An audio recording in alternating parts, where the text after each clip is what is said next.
you've been promoted, you know what it's like. It's not the actual where we've got the last 10 games. I would have learned a lot about my players under the pressure, and then them moments away from home and at home when you actually win the league, the buzz with the fans and everything that goes with that. We could have used that momentum next year to take us forward. But yeah. I mean, you're not going to have that day where promotion is confirmed, are you? Where the fans run on the pitch and all that, and the lads get carried off and stuff like that. All the lads had a Zoom call and they're all having a few beers and getting pissed, but it's not the same, is it? No, it's not. I'm having a bit of banter with them, but my missus and kids are running around. It's not the same.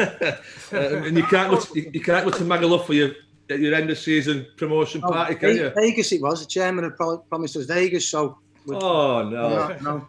I'll just take a minute to apologise to anybody who the stream went down and we're sorted now. Richie Wellens here with us, Swindon manager. We're back up and running. So thanks a lot. Well, thank God. You've been a fucking shower of shit so far. Me? Yeah, a shower of shit. Blame the technical issues on me, my friend. You've got the German shirt on, mate. They're supposed to be efficient, the Germans, aren't they? You've been fucking. If we got a sub, mate, you'd have been sub so far. Off your pop. Luckily. Off your pop. I messaged Richie this morning, asking him to come on, and he said yes, mate, anytime. But I don't want to come on the one after Robbie Williams. I seen a little clip of that. Brilliant, but I can't follow that, can I? No, it's especially looking like you, the way you look, Parky. Oh, mate, I know, man. Jesus Christ. It's never been that pretty a sight when I've got my top off, but it's even worse at the minute, mate. It's not pretty at all. I'm just glad you had a bra on. I was thinking I've got one on now, mate. It's just under my t-shirt. Sports one. Hey, did you have to? Was there a sunbed needed to come out of that office after you moved in? No, it was cleared up, ready to go. Yeah. No spray move. Well, he benefited, then he went to India, so he didn't need a sunbed in Swindon anymore, did he? He'll have only gone for the weather. Over here. How did that come about, Rich? Get the Swindon job? So when I took over at Oldham, we was flying at the time, and Paul Dew was my coach at Oldham. Paul Dew and Lee Power, who's the chairman at Swindon, best mates, and Paul Dew seen what was coming at Oldham. It was a car crash really, and he was telling Lee to take me then, but he'd invested in Phil Brown, so he gave him an opportunity to try and finish his job, and then when we went down at Oldham, he was like, "Listen, Jules, I can't take him because he just got relegated." Jags went, "Listen, the circumstances, what he's worked under are extreme. Just do me a favour, take him." And to be fair to him, he did. He gave me a chance, and hopefully I've paid him back. Well, I think you have, mate, haven't you? You can't really come. There's nothing more you could have done, is there? Well, we've won the league. We've probably the club in terms of value. It's 40 minutes on a train from London. We've got planning permission for different things around the ground. We've probably doubled in value the club, and in his time, he took over a wage bill. What Di Canio was on 14 grand a week at Swindon, and his budget was nearly 4.5 million. So I'm nowhere near half of that. So to achieve it he's probably the lowest he's spent in the years that he's been chairman. Obviously, he's given Dave Flitcroft a decent budget. Coops, who's at Forest Green now, a good budget. We just had to get a few bargains in, and lads who we've gambled on to try and stay clear of injury, and a few wrong-uns that have been in the past, and I've tried to steer him on the right. You know, Brownie, I like wrong-uns, so How do you deal with them, Rich? Well, I know because I was a wrong-un when I was a young lad. So I half get it and just try and guide them, not trying to be too. Let them take an inch when they want an inch and just turn a blind eye to certain things. But when there's time you need to put your foot down, then you need to not embarrass them in front of the group, but dig them out in front of the group and let it know that it's not acceptable. But I do give them a little bit of rope, yeah.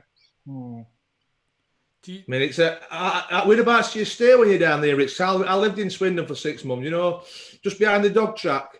Down that end? Yeah, that's near the A road, isn't it? I just live in Old Town. All right. Apartment, just round the corner from the restaurants and that. I don't really go out. You don't have time. I get in the morning at 7 o'clock. I finish at 6 o'clock. I go and have something to eat, and I'm in the apartment. I don't really go out. Do you go and see loads of games and that? Yeah, mate, it's hard work, especially when you're at our level, when we've got a chief scout, Ben Chorley. You probably played against Ben. Big Ben, I went to Lillishall with Big Ben, actually. I was at Lillishall with him for a week. Yeah, he's a great lad. Orient? At Orient, yeah. So he's our chief scout, but he's a London boy, and I can't get him outside the M25. So in terms of the Northwest and the Midlands, I have to do it myself. Paul Jewell will do Yorkshire and some of the Northwest. But if you don't get out, watch games, and especially look at players, don't care who you are. You can be the best coach in the world. If you don't look at the right players and get the right players in, you're off to the wrong start. So you've got to get the right players in for sure. Did it take you a while to get used to the players not being as good as you were?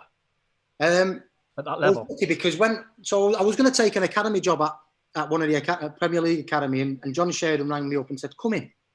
I can't offer you no money, but just come in and coach." I was like, "I've got a decent job here." I didn't really want to work with kids, but then I went in at Oldham, and I had probably 5 or 6. We played 11 games, lost 9, won 1, drew 1. So I'd seen a lot that had gone wrong, and all of a sudden I'm just thrown into it. I actually loved it. We played Peterborough the first game, who was second, won 3-2. We had Portsmouth away on a Saturday, who were obviously a big club, won 2-1. Then Blackburn a week after that, who were top of the league and won 1-0. I'd won the first 4 games. We'd only won 1 in 11. So get the job, love the lads. Just don't ask them to do what you don't think they can't do. So when I was a player, people always used to say to me, "All you do is fucking moan. All you do is moan." Right. You'll say that, won't you, Brownie? Yeah. So what I did when I was a player, I did moan. I moaned for fun. But I only moaned at the players that I rated. The ones that I half didn't rate, I never really said anything to. I just left them because I didn't demand anything of them. But the way that I put it across as a player was wrong. I still give the same information out now, but I've worked out how to give it in a positive way. If you know what I mean. Is that from growing up then, Richie, or just experience, you think? Yeah, but also listening. So when I was a player, I'd give my opinion, and then I wouldn't listen to the comeback. Now I'd rather listen, take on all the information, and then make a decision of what to do. Can you read that in other players? If you're giving the information, can you read it, from yourself, or you once as a player? Can you read that's not gone in that? Every player you say to them, "Do you understand what I'm saying?" And they'll all go. So I won't take that. I'll show them on a screen. I'll go through it on paper, but then I'll always show them on the pitch. I'll always go through everything, especially on a Friday. But I'll always just do exactly what we want. So then there's no excuse because they'll all just nod at you. They're all nodding dogs, really. Yeah. So we draw 1-1 on a Saturday, Rich, right? And you give me a bollocking, and I have a go back because I don't think you're right. And we have a bit of a set too. Monday morning, and we're both just good as gold. Forget Monday morning, the dressing room, forgot about it. Yeah. Mark, I used to argue with every single player on the team. If I remember them all, I think Chris Brown could have played top champ all his career in the Premier League, but he's never in a box. So Brown is brilliant at holding it up, and I'm saying, Brown, fuck off, get away from me. Stay in a box, get your 15, 20 goals. Everyone knows you've got great feet for a big man. You're good in the air, you bring people into play. He's skillful and he can finish, but you're never in a box. Fuck off, Brownie, get in the box. He say, "Fuck, you'll get." But we're in a different way. You know what I mean? You know what I'm saying, though, don't you? Brownie, just stay in the box. You'll get more goals. Get across people, pull off the back post, and get your headers in. Just learn totally different a way to imply information across to players. Yeah. On that note, are you in the market for a defensive forward, Rich? I'll send you my CV, mate. No, I've already got 10 mannequins. I'm all right. See, I was totally different, Rich. I did fuck all outside the box. I just stayed in there and never moved out of it. But again, I've got Owen Doyle, who has banged goals in for fun. And when I watched him for Bradford, he's trying to win headers. He's trying to run channels. He's trying to come into pockets. Just stay on the outside shoulders of whatever you centre back with, and we'll pass it. We'll find pockets. And when we get in that final third, we need you to feed off and to slip you in. And he's done it brilliantly. He just learned. Flying, he got sent back. Did he not get called back at Bradford? He obviously were flying, weren't he? And then did he not have to go back? Yeah, he scored 25 in 25. When have you ever known a loan like that? I knew it was coming. What he was lucky is I watched him. He went back for 3 games and Gary Bowie called him back. But in the 3 or 4 games that he played, he didn't score. And in the last game that he played, he was away at Mansfield and was 3-0 down after about 60 minutes. So there was a lot of, it wasn't right. So I think we took advantage of that and managed to get him back on the last day of the window. Have you taken... Sorry, mate. About Sven, when you played under Sven at Leicester. I was going to say the same, really, because you've got Sven, haven't you, and Sean O'Driscoll and Nigel Pearson. There's some solid managers there to get something from. Nigel's brilliant. Nigel's got an aura about him. He's a brilliant all-round manager, whether it be coaching, man management. He was hard on you. He could put a shot. So all round, it's no surprise he's gone into Watford and totally turned it round. Paulo Sousa was actually the one that took over from Nigel Pearson. It was just like overcoached us hours after hours in terms of his man management. I mean, the first day of pre-season, we went to Slovenia for pre-season. It was 36 degrees. It was roasting.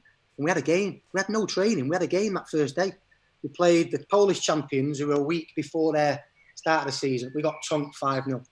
Everyone's got blisters. They're ready to go. We're nowhere near it.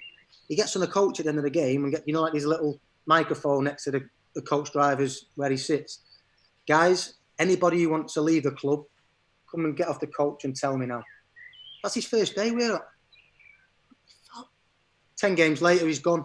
And then in comes Fen, totally the opposite. The best. I thought you were going to say he started singing Sweet Caroline then, Rich. No, honestly, he was. The first time I met Sven was we had an international break. So it was obviously Saturday. The next Saturday's clear. And then you don't play till the Saturday after that. So straight after the game on a Saturday, he wasn't the manager then. We'd had Mike Stowell and Chris Powell who were caretakers. We go down to Heathrow Airport because King Power had obviously took over about 3 or 4 months earlier. And they wanted to introduce Leicester to Thailand and all of that. So we met him at the lounge at Heathrow Airport. So I went in with Tom Kennedy and Paul Gallagher. And he goes, "Hiya, lad, you okay?" You're a little bit nervous because we didn't know what to expect. And they're all, him, Chris Powell, and Mike Stowell and Derek Fazaka, they've all got a pint. So we say, listen, we'll have a little chat in the next coming week, but grab yourself some beers. A crate of Budweiser's massive. Grab yourself some beers and get on the plane in a bit. So straight away, I'm looking at, is this a test? Yeah. So I'm thinking, if it's a test, I'm going to fail. You know what I mean? We've got 14 hours on a plane. I'm going to fail. So I looked at Chris Powell and Chris Powell went. So anyway, under the arms, in the thing, taking. By the time we get into Thailand, we're steaming. When we got there, we stayed on UK time. So Thailand must be 5 or 6 hours in front. So when we're supposed to go to bed at 10, 11 o'clock, it was 3, 4 in the morning in Thailand. So we're fresh as daisies. Every night, lads, go on. As soon as we finished our evening meal, lads, go on. See you, go away. Unbelievable. And on the last night, we was playing a Thailand national team, so we had a game. So the day before, he goes, guys, please, tonight, please stay in. We were like, thank fuck for that. It was unbelievable. But then we played that Thai national team, and we played well. We stayed sober for one night, and I think he grew on us. But what you got going to get from you don't know. We never coached us. A typical team talk. He done one once. He came in, so we're all waiting there. Hi guys, press the button on the screen. The screen comes down with the team on. He goes, guys, today is a beautiful day. Play some beautiful football, and then walks out, and that's it. You know. I like him already. Yeah. From Paulo Sousa, he could do a team. If we met at 1:30, we could still be talking his team talk at 2:30. Matt Oakley, or whoever was the captain, captain needs to go. And we'd still be talking. We'd be like, like in meetings, 12 minutes, 15 minutes, the attention span of a player is, and then you hear people shuffling, don't you? And they start like getting lower in the seat. By the time he'd finish, we're like that. It was unbelievable. And then Sven just give us a freedom to play. But he was brilliant. O'Driscoll, Rich. Yeah, I love Sean. Sean was the first real manager who gave me a freedom and broke the game down defensively. I always thought that I could do what I want defensively and just let someone else get the ball and give me back, but not even go around tackling people, just get in the right position to try and intercept or not allow people to get in my space. He was brilliant. I was only there with him for a little bit, but he's probably the first manager I'd seen to give the players as much responsibility for their own. Yeah. He used to let them sort stuff out, didn't he? Sort formations out in training, sort their own warm-ups out. Like meetings at the training ground, it was just a free-for-all. The short time I was there, it was just, you could say anything to him. You know what you were saying about managers forgetting, falling out and stuff. It was just going at it, hammer and tongue with each other. Players he's never held it against you. Nah. So you must have been in meetings as a player when a manager's giving you what he wants and giving you wants, and he'll say, any questions, lads? And it's the same one or two people that come out, and there must be 6, 7 other lads going, I don't agree with that. So what he wanted is, he might give 11 people an opinion, and 8 or 9, he might think, no, I'm not having that. But one person who wouldn't be prepared to speak out in a meeting if it was just him and saying, any questions, lads? When he puts it on him, he might get some information, because everybody sees the game different. A left winger sees it totally different to a right back. So Sean was brilliant at that. I mean, he'd go, right, lads, go on. He's getting beat 3-0 here. It's 11v11. What's the problem? Okay, we'll go. You come off. We'll play 11v10. What problems have you got? What have you got to do? He was brilliant at it. Are you a suit man or tracksuit man? No, I'm just not. I would start off as a tracksuit man because I didn't feel I was a manager when my first 16, 17 games, I got 32 points at Oldham. And I didn't think I was a manager. So I always tracksuit trainers. And then I went to the suit bit and I didn't feel comfortable. I felt, now I'll just wear a pair of, I think you have to represent your club in a proper way. So I'll just wear a smart pair of trousers and maybe a polo jumper or something. Open collar? Not go for I have worn a shirt and a tie with a jumper over it. But yeah, I'm more just now, just a polo shirt, one button open, a bit more relaxed. I feel as though I can move. If I need to rollick anyone at half time, I've got to...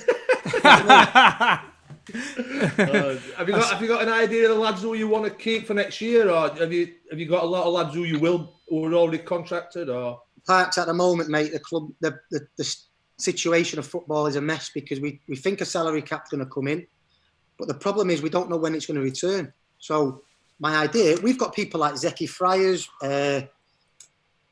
Jordan Lyden, Keshi Anderson, Anthony Grant, Doyle, Yate. They can all play in League One, not a problem. I've told them all I want to keep them.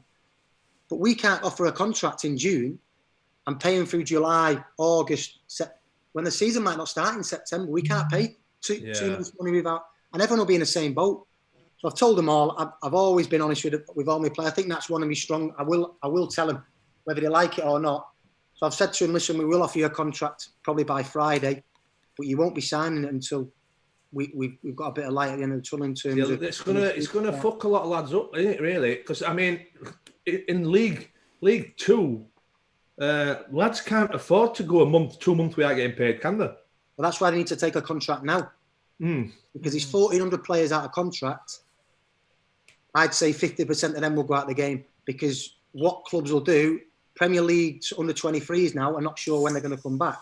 So they'll be offloading their players to League 1, League 2 clubs, and they'll give them us a free probably. Well, clubs are going to take advantage of that, though, aren't they? It's what, Chris? If you're a player in that situation, you're like, oh, well, if that's a contract offer, do I take the risk and wait it out? Well, that's their prerogative, isn't it? In normal seasons gone by, let me give you Owen Doyle. If I am going off for Owen Doyle a contract, normal seasons go by, he scored 25 in 32 games. He's saying, I'm holding out. Yeah. Because this might pop up, that might pop up. This transfer window, for me, my opinion, I've told all the players, is stay in the game for this transfer window. Because your money, the money will return to football. Once you get to next summer and that competitive edge from chairman, CEOs, man, the money will come back. But you just need to stay in the game this window. Yeah, I mean... as well, mate, it's not just football. You're saying, Johnny, footballers are struggling. Everybody's struggling. Oh, I know. But the thing with footballers is, people can go and get another job, can't they? And footballers can to a certain extent. But if you're used to earning X amount and then you need to go and get another job, it's a totally different thing. A footballer has only been a footballer most of them, haven't they? I totally agree with you. I mean, Gary Neville made a great point a couple of weeks. The timing of it was all wrong.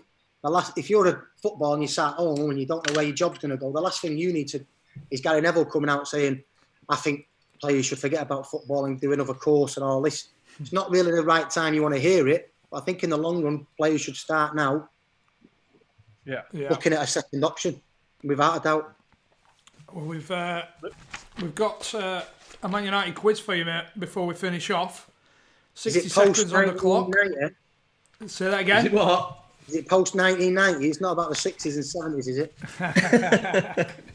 You've got what did Andy Wyman get, by the way, Chris? Andy Wyman was, where is he? 10 in a minute. Kirky off Coronation Street got 10, so really you should be beating that. Well, I'll be disappointed if I don't. Want me to read them out, Chris? Yes, if you can. Is it speed round, is it? We've got a minute on the clock. Here we go. And we're off. Club record signing. Harry Maguire. Paul Pogba. To the nearest 1,000, what is the capacity of Old Trafford? 76. Yeah. How many times have United won the Champions League? 3. Yeah. When did United last win the league? Fergus, 2013. Yeah. Who was the manager before Mourinho? Van Gaal. Brand name on front of this season's shirt. Oh, is Aon. A-O-N. Chevrolet. True or false, United won the first ever Premier League? Say again. True or false, United won the first ever Premier League? True. 93, yeah. Yeah. United's current league position? 5th. Yeah. Who was the club mascot? Fred the Red. Who was this season's top scorer in the Premier League? Rashford. Yeah. Who is United's all-time leading scorer? Rooney. Who currently wears the number 9 shirt? Oh, shit. Martial. That's it. I'll give it 10. Yeah. We'll give it you 10. That 10? Hey, how am I not getting Pogba and how am I not getting Chevrolet? Top there as well. Behind Dickoff, though. Behind Dickoff with his City quiz. I've got 11. I think I've got 11 there, lads. Have you? Come on, yeah. Let's have a recount. I'll be honest with you, right? I weren't counting. I was trying to sort out the next guest then. So I'll be honest with you, I weren't. Did you only get 2 wrong? I got Maguire wrong. And Chevrolet. Chevrolet, yeah. 11, Chrissy. Stick him on there. Well, you're up there. I'm still behind Dickoff. I'll tell you what, I'll put you over Dickoff and I'll put you over Weaver and all. And what did Dickoff get? 11? 11. So you're joined. I'm taller than Dicky, so I go above Dicky. Okay, now there's not many who aren't taller than Dicky. Joint top of the pile, we guess, on 11. Well, hey. Have to call me back if you need a tie break. Yeah. Well, cheers, mate. Thanks for your time. Yeah, thank you very much for coming on, buddy. No problem, man. Good show, enjoy it, yeah? Hope you get everything sorted out and they confirm your champions. Top man, Parky, appreciate it. Cheers, lads. Cheers, buddy. Cheers, Take care, mate. Bye, mate. Bye-bye. Right, so we're just going to have give me a minute now. I've just whipped bloody wonders getting this running, I'll have you know. You've had a bloody nightmare. Eh? You're not happy with that? I had a bloody... The start of your interview weren't on, which is why I was giving a bit of a... Sorry, everybody. Oh, was it not? No, you've not been on. You've not been on, chaps. So until I came back, the curtains opened. Right, so we're all top and bottom. Everything's working now. We're all good. Everything's working now. My internet went completely down, which knocked us off. Right. Bull back. The bull must have made its way to Lancashire. I know. That bastard bull again. I'm getting a drink now. It's having a rub. Right. Deep breath, mate. Jack's waiting. Jack's in the waiting room. Get him in. Oh dear. So next, me daughter all out of the shop. No, yeah, I tell you what, it's been absolute carnage, hasn't it? It's been absolute carnage. But as I don't know who sang it, but the show must go on. Who sang that? Any ideas? Sing it in pub singer, Johnny. I'll get it. Piss off. I'm not had enough to drink yet. Apparently we were on. My brother said We were on. Were you on? We were on. Oh well. Oh well then. Well, they weren't on at my end, so at least everyone's happy. Which button did you not press that you should have pressed? Go. We're at the go button. Fuck off. Start. Bugger off. But Right. completely went down at my end. Anyway, we're not here to talk about me. No, we can argue with you in a bit. We can argue with you after the show. Right. So we get Jack in. Let's get Jack up. Yes. Bring him in. Give us He's an in the intro, waiting Chris. room. Say that again. Here Give us an he intro. is. Wait a minute. He's just connecting to audio. Here we go now. Here we've got Jack. Now, if you don't There know we him, go. how we Hello. doing? A young man who How we first doing, shot mate? to fame in 2013, finishing runner-up on Britain's Got Talent at the age of 14, but since then has gone on to become acclaimed actor and comedian, making appearances on Live at the Apollo, Doctors, Ministry of Justice, Trolleyed, and Father Brown. Bang those tables, clink those glasses. It's Jack Carroll. Wow. Look at that. How we doing, matey? I just clapped myself then? There That's we no go. good, is it? The arrogance. That is not a good way to start. I didn't know. You should have How given him did one he of them, start? Jack. You should have given him one Yeah, of them. absolutely. Fucking a royal wave. I didn't know if you clapped or if you clapped yourself, then, or you just caught a fly between your hands. Yeah, exactly. I was doing a Mr. Miyagi type thing. How we getting on, mate? How we getting on in lockdown? Yeah, not so bad. I'm managing. It's up and down, isn't it? But I think you've just got to find stuff to keep yourself occupied. Oh, you were meant to be touring, weren't you? Yeah, well, I was meant to have I've lost out on a lot of stand-up gigs, obviously because no one can go watch it now. So yeah, I was meant to be on tour with the sketch show, myself and Pete Selwood, who's a mate of yours, John. He is, yeah. And so we were meant to be doing a few more of them, and then the old coronavirus hit, and now I've been holed up in my house like some sort of elderly person for the last couple of weeks. So so yeah, just getting on with it really. I did hear Speaking that of- you've been doing a bit of baking though to keep yourself busy. Yes, can you tell? Have I put weight on? Is that? Well, you mentioned Pete Selwood, and he's asked me to question whether are you actually doing the baking, or is your old dear doing the baking, and you're passing it off not- as in So you're he's got- doing it? He's got this conspiracy that I'm running some sort of sweatshop where my mum has to do the baking for me, and then I take the audits on social media. And I'd just like to say now that is categorically false. I definitely do some of the mixing. We thought. Licking the ball. So yeah, definitely I do my bit. Sometimes you've played football. Sometimes you just need someone to organise the team. You don't necessarily need someone to be doing the work. You just need someone there to slow the tempo down a bit, and that's what I'm there to do. So basically, your mum's doing it, and you're taking the plot. That's what I'm taking from that. She's what they would now call in football a bit of a water carrier. She's a PLO to my Pogba, to my flair player. Do you fancy a bit of bake-off in the future? What's that? Sorry. A bit of bake-off in the future? Yeah, maybe I might do something like that. It just depends. I'm not very good with criticism, so I'd probably try and poison them for the next round. Going back to Britain's Got Talent, mate. How did it come about? Did somebody tell you to go on, or did you? Yeah, well, I won a Pride of Britain award in 2012. I still don't know how that happened. But yeah, so they saw me on the Pride of Britain and rung up and said, "Will you come on?" Which were a bit weird because that week a lot of stuff had happened. I've been on Pride of Britain, and at the Pride of Britain I got stuck in a lift with Rolf Harris.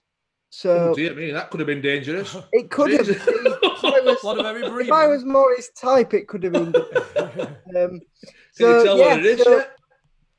So they'd seen me on the Pride of Britain and gave us a shout and said, yeah, we come on and do some stand up. And I didn't have what to do that day, so I went down, and the rest, as they say, is history. As you move on with your career now, mate, is that something that you're still proud of? Obviously, you are proud of it. You want to put it, but is it something that you try and shake a bit as your career goes on, and you could become Jack Carroll, the comedian? Yeah, Jack Carroll, the burglar. Jack Carroll, Yeah. the hitman. I mean, I did it, and I'm still, proud of having done it and stuff. And obviously, we all evolve throughout what we do, and things change and that. But I think without that platform, I wouldn't have been able to do any of the stuff I've done subsequently. So you've got to sort of say it's a good thing that it happened, and for that reason, I am very grateful to the show. Really. Yeah. Who were the judges? The judges were David Williams, Amanda Holden, Alicia Dixon, and Simon Cowell. It's the same lineup. How does Amanda smell when you get up close and personal? John, you look like yeah, she's all right. Imagine if I went, oh yeah, she stinks. That would have ruined the illusion. That would have been an exclusive. Definitely. She's all right. She probably wore some very fancy perfume. Yeah, so she's all right. Did any of them keep in touch with you after? To offer the support and guide you through it. Yeah, I mean, I've probably had more contact with Simon Cowell since the show finished, actually. David Williams has kept in touch quite a lot. He's sort of he's a mate of mine now and stuff, so he's kept in touch. But yeah, as I say, I've probably had more contact with Simon Cowell after the show finished, because I went to watch it a couple of times after I were on it. I went backstage to sort of say hello to all the judges and that. And Simon Cowell was brilliant. Like, I was there 17 or whatever I was when I went back to see the show, and he's there in the dressing room, and he pulls out a cig and just starts smoking indoors, because apparently everywhere he goes, he pays the fine and then sort of says, yeah. He's the type of person that claps himself, isn't he, Simon? Yeah, exactly. Where do you think I learned it from? Movie star as well now, mate. Yeah. By the Lions. I mean, I don't know whether you can call films done in my uncle's garage movies, but no, I'm joking. What type of films did you make here, Jack? I mean, I've not seen these ones on porno. Rolf weren't involved, were he? So I was in a film called Eaten by Lions, which came out last year with Johnny Vegas and Asim Chowdhury from People Just Do Nothing, and a few other British comedy legends, which were lovely. That's on the Sky Store on Amazon Prime now, if you're at a loose end, any of you out there watching. You'll get them plugs in, mate. Don't worry about that. Was that was subtle enough, wasn't it? Subtle. Yeah, we like the subtle. Absolutely seamless, that. I'm a pro. So, I'll tell you what, Mackie will put a link in as well. Put a link in the description there if anybody wants to get straight over after we finished, obviously. I know you were obviously only sort of 14 when you went on the Britain's Got Talent, but did you notice a rise in interest from young ladies once you've been on the telly, or? Yeah, I mean, I was only 14, so that would have been... I think my problem is I was expecting a bit of a rise in interest, but I was 14, so the main female demographic that started to get into me were old women, right? Who thought I was adorable. So I've had to wait a few more years for that to sort of carry over into it. To reap the rewards. Tangible. I mean... we some days are better than others. It's a form game, as you well know. Yeah, it is. You have peaks and troughs in it. Peaks and troughs. You have your good games, you have your bad games, and sometimes you're just all right. Absolutely. Have you found it difficult? Obviously, I imagine the audience that you going for now with your stand-up is very different to a Britain's Got Talent audience, and building that following is almost like, you've got that platform, but it's building a whole new audience, really, isn't it? Yeah, well, I think I get away with a lot as well that maybe other comedians won't get away with, because I'm quite young looking, and so people just assume that I'm joking. So I get to talk a lot about more taboo things than maybe other comics would get away with. So. So that's good as well. And luckily, I haven't had many people walk out of my gigs. Maybe because they feel like they were taking the piss a bit. But are you still treading a fine line between comfortable and uncomfortable? Yeah, definitely. And that's the area I like to work in. You know, I like to get that sort of bit of grey area going where, you know, at times people don't know whether they should be laughing, because I think the release of tension you then get from the laugh is bigger than it would have been if you know, if the lines are clearly sort of defined. Yeah. So it's a bit like, oh my God, he just said that, and then everybody realises it's all right because you've said it, and then that's when the reaction comes. And then that gets a bigger reaction. Well, that's how it should work. It doesn't always go down like that. Do you know when you said you don't like criticism? Was there a point when you were on the show, going back to Britain's Got Talent, that you did get a bit of criticism, and how did you deal with it? Yeah, I think I'm actually, you know, in reality, I'm actually when it's not about baking, I'm actually all right at taking criticism. But I think it did a little bit of criticism. Probably did get to me in them early days. But I think, as with all, you've got to say, you've got to be your own. You've got to create your own internal criteria for what it is you're doing, and therefore only you can judge it really. And if you think you've done a good job, then you know that's really all there is. And that doesn't mean to say you should shut yourself down and, you know, not listen to what other people have to say. But if you know in your heart of hearts, then that's a pretty good jumping off point, I think. So as long as we don't slag off your bait, Wells, it's fair game. Absolutely. That banoffee pie was made by your fair hand. Yes. If you're going on about you know, it should have a bit more crunch, I'll be round your house in a balaclava with a baseball bat. But if we're just talking about how shit I am at stand-up, then that's fine. What's been your best seller, cake-wise? Cake-wise, I do a nice lemon drizzle, and I've done a nice banana loaf as well, and everyone during lockdown. No, I'll be honest with you, mate. No, I've not. I've not. Have you not? I've not baked once, mate. In fact, I've not baked once in my whole life. Never mind in lockdown. Not once, mate. Not once. Well, you know, it's always a good time to start. You won't start, will you?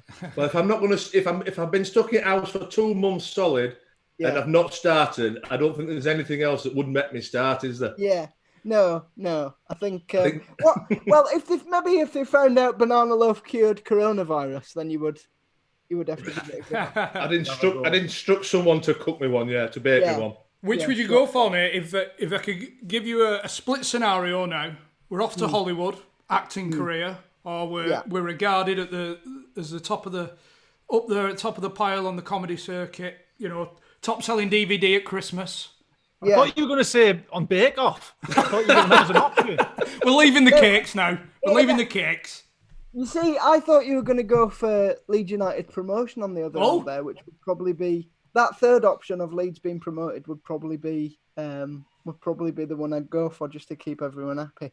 Yeah, how were they doing Leeds before it all blocked down? Were they anywhere near or? Yeah, we're top by 3 points. Oh, fucking hell. All right, I was only asking, mate. They're going to start getting aggressive. I was only asking. I saw some Leeds fans saying that they've waited, I don't know how long it is since they dropped out the league, but we've waited this long to have that moment of securing promotion, the fans on the pitch and all that. We don't want it done this way and all that. Yeah. How do you feel about the... I mean, I did think that, but I sort of think by any means necessary, really. 100%. It's been that long. We've just fucking get us up. However you get us up, get us up. It'll be a shame that we can't be there to celebrate it and that, but you know, you just have to, you know, take it as what it is, which is a promotion. Well, what you have to do is you just all have to run on the pitch at the end of next season when you get relegated and just do it that way. Just do it that way, innit? Now I'm only kidding. Any Leeds fans, I actually hope you do go up. I think it'd be good for football. Yeah.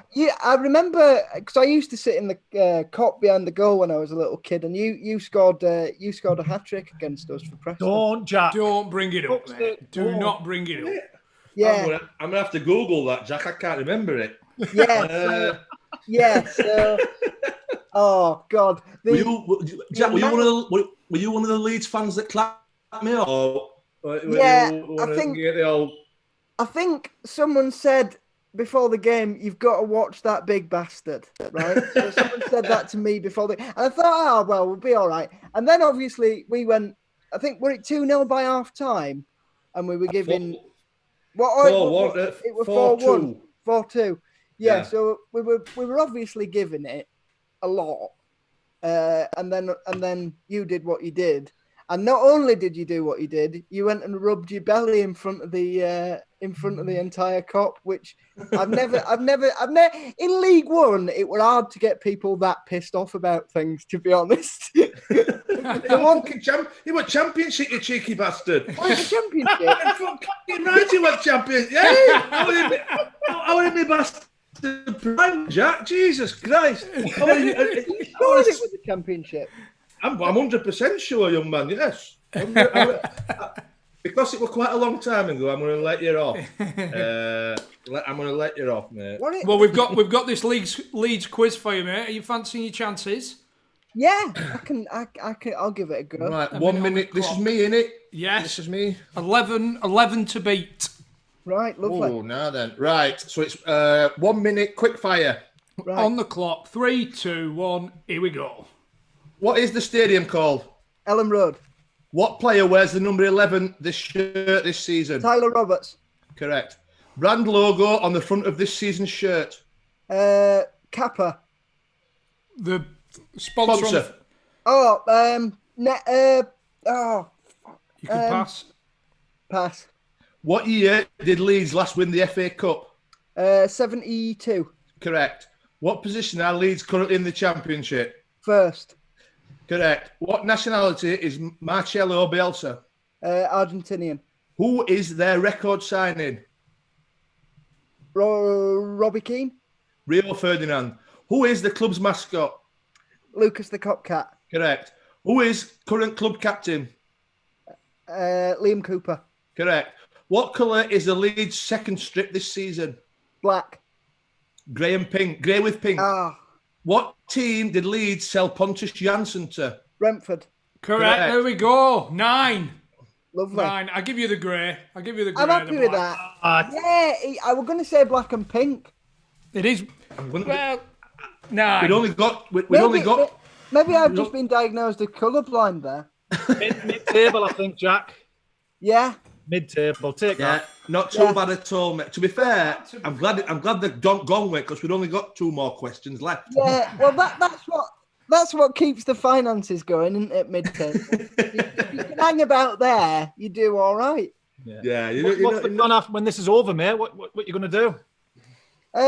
When the lockdown's over or when this podcast's over. In the next 5 minutes. It's just going to do a rhubarb and rhubarb crumble. Yeah.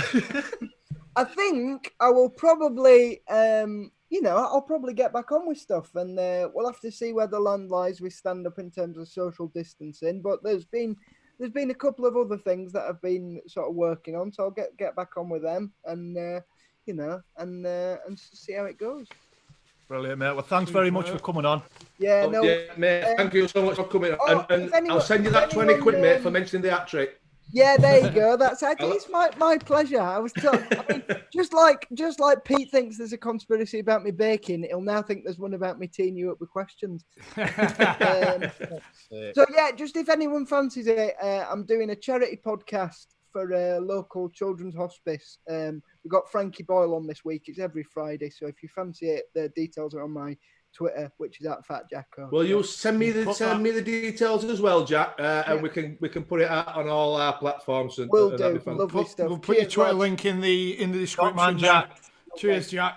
Really appreciate it. Thank you very much, mate. Top man. And I hope Leeds go up. I really do. Oh well, look at my t-shirt. Oh, look at there he is. Bielsa himself.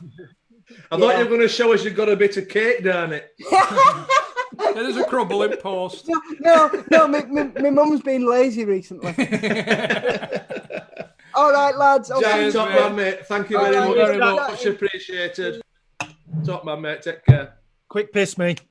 I tell you why he's having a quick piss, mate. Because he's so excited about this next guest. He's been banging on about him for weeks. Yeah, and every Saturday afternoon, this guy has kept Chris Brown going. There's many a time there's a message dropped in the group at 2-3 in the morning, and this man's to blame apparently. Still going, lads. we're well, obviously we end up pissed on a Saturday, so we've been in bed for a good 2-3 hours at that time, haven't we? He was a good lad, Jack, wasn't he? Yeah, good as gold, mate. Yeah, good as gold. Here he is, all excited. Here he is. Hey, you're blushing. Are you blushing? Sweaty palms. Are you sweaty palms. Jesus. You're worse now than what we all were last week with Robbie Williams. Yeah. He's Ferreck to me is what Paul Chuckle is to you, Chrissy. Oh, if only we could get Warwick on. Completely seal the deal. Are we going to get him in? Well, let's get him in. Over to you, Chrissy Brown. Big nose Chrissy Brown. What do you mean? I'm not doing the intro. Oh, no. Here we go, all the way from Ajax Amsterdam. Well, not Ajax Amsterdam, but an Ajax Amsterdam supporter all the way from Amsterdam. He's a DJ and producer for over 17 years, amassing a reputation as one of the hottest names in house. Joining us all the way from Amsterdam, his 2018 track In Arms was one of the hottest played tracks in Ibiza with 15 million downloads. He's not just here because of his incredible talents. He's here to shut Brownie up for banging on about him for weeks. Here he is, Ferreck Dawn. Ferreck Dawn, how are we doing? Good, and you? Good. Hello, mate. How are you? I'm good. Thanks for having me. No, thanks for coming on, mate. Thanks for coming on. Well, and thank you for getting our friend Chris Brown through lockdown. I'm happy to help. You single-handedly kept him going. Honestly. Oh, yeah? I watched the Defected Festival about 3 weeks ago. And I've watched it every day since, mate. 3 weeks. Really? Yeah, I'm a big fan. Oh, well, I'm happy you liked it. Do you know them underpants you keep getting in through the post? Chris's. There's plenty more where they came from, mate. If we weren't in lockdown, mate, you'd have somebody at the end of your drive sat in his car just watching you all the time. Congratulations on the new record, doing well, mate. Thank you. Yeah, I'm happy with that. It's just a bit weird that you can't play it anywhere. You don't hear other DJs playing it, which is very different from usual, of course. But I'm happy to see it's doing well in the charts and on the stream, so that is good. But it's just a bit weird, you know. Is it a bit disappointing, really, that you can't lap up all that live? Yeah, definitely. We knew, of course, when we released it that this would be the case. But of course, if you hear people speak about it and people are enthusiastic about it, you'd love to see the reaction of people when you play it live and do it in a club. And so that is a bit disappointing. But it's kind of we did decide just to put it out because we want to stay relevant and make sure we release music on a regular basis. And this is just everybody has the same issue at the moment, of course. Yeah. One thing I wanted to ask you. In football, we have trips away, pre-season trips where we play matches and whatever. And you've always got 22 other players to keep you company. And it's always a good laugh. But DJing always strikes me as a lonely profession. Yeah, very lonely, actually, indeed, because I'm in the studio by myself during the week. And usually you go out in the weekends and you do the DJ gigs. And I'm lucky to be to play a lot with the guys from Defected, because I befriended a number of the guys. So if I go to a Defected event, it's lovely because you hang out with your colleagues, But the other gigs where you're by yourself, traveling by yourself, waiting on the airport, waiting in the hotel room, that can be a bit boring. But the upside is doing the gigs and seeing different countries and everything. So it has its ups and downs, but it can be a bit lonely for sure. Yeah. I mean, to be fair, though, you're getting paid for having a night out, really, aren't you? Yeah. You know what I mean? You and everybody's watching you. I mean, as we played football, I mean, not everybody's watching you. They're just watching the game. They are all literally there watching you. I mean, do you feel pressure before you go out and do your set or whatever? I've been DJing for about 17 years, and every gig I do, I have butterflies. If I don't have it, it's a bad sign, because it needs to be there, because you need to have this healthy, pressure, because you want to do well. So you need to have those butterflies. Probably the same with footballers when they go run up the field, everything. You should have the butterflies because you want to perform. You want to do well. What's your most memorable gig venue, if you like, as a DJ? Well, the venue I played at past New Year's Day, I played at Printworks in London, which is absolutely insane. I think it's definitely the coolest venue I've ever played. And event-wise, I think I did Defected Croatia last year, and they do a boat party, which was absolutely insane. So those are definitely two of my most memorable gigs, and those were last year. So my brother went. My brother was on that Croatia away. Yeah, it's amazing. Croatia. So what's your favourite club in the world? Sorry, use me as well. Log off, lads. I'm on. Go on, you crack on, Brownie. You crack on. What's your favorite club in the world? I think it was Space in Ibiza, but it closed. It's High now. I love High as well. But I think favorite one, I probably Printworks, the one I mentioned before in London. It's amazing. So it's an old paper print factory. So what happens now then? So obviously, forget lockdown and everything. Will a nightclub just phone you up and say, right, we want to book you for X night. Would you like to come? We'll give you whatever we give you. Is that how it works? They don't call me. They call my agent. Right. Yeah. And he's like the middleman, of course. But that is how it works usually. He just told me yesterday that he got to get a booking request in already. I don't know which country for next month, which is very surprising to me, given that every country is in lockdown and quarantine rules when you fly into the country. So that was a bit of a surprise. But now summer is done. No one's getting booked in summer. I hope end of the year, but doubtful. This year might be complete write-off. That was me that booked you, by the way. Oh, great! You've got a 2-night set. You've got a 2-night set in Brownie's front room. Amazing. No, I don't have any plans, so I can come. You were supposed to be playing Tomorrowland, weren't you, mate? Which is massive. Yeah, yeah. I played it twice already. It's unreal. It's like there's no words to describe that festival. It's really next level. So yeah, it's definitely a pity that I can't make it, because the good thing about that festival is people from all around the world fly in, and it's pretty difficult and to get a ticket, and it's fairly expensive. So the people who actually get there, they go for it. Yeah. So as a DJ, it's very rewarding to play for a crowd like that, because they really, really go hard. They want to be there. Yeah, they go. They're not just there to have a couple of beers and just have a look. No, they come to party from like when they get in, when the first step into the festival, and they go. So that's for me, it's perfect. Yeah. You say you're still a bit nervous before every gig. Do you have any routines? Do you go in straight edge, or do you have a couple of beers beforehand? Or I'm a big fan of beer, and I usually have a couple, and then during the set I have a lot more. But I kind of have to, especially last year when the touring got pretty hectic. I have to pick your battles a little bit, because I'm 35 now, so my body is definitely not responding to alcohol the way it did when I was 22. It's harder to get over now, isn't it? Once you get to a certain age, it's harder to get over the night, isn't it? So what I usually do is, let's say if I have 3 shows in a weekend, I'll keep it down on the Friday and the Saturday, and I might have a couple more on the Sunday. We'll go wild on the Sunday.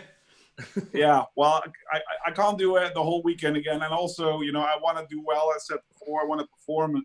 If I do that with a massive hangover, that's not good for everybody, for anybody. So I pick my battles. Do you know, as you sat in your DJ box and you're doing your stuff and everything, and do you ever look out and just think, and you see someone dancing, and this would probably be me if I came to one of your gigs, and would you think, what the fuck is he doing in here?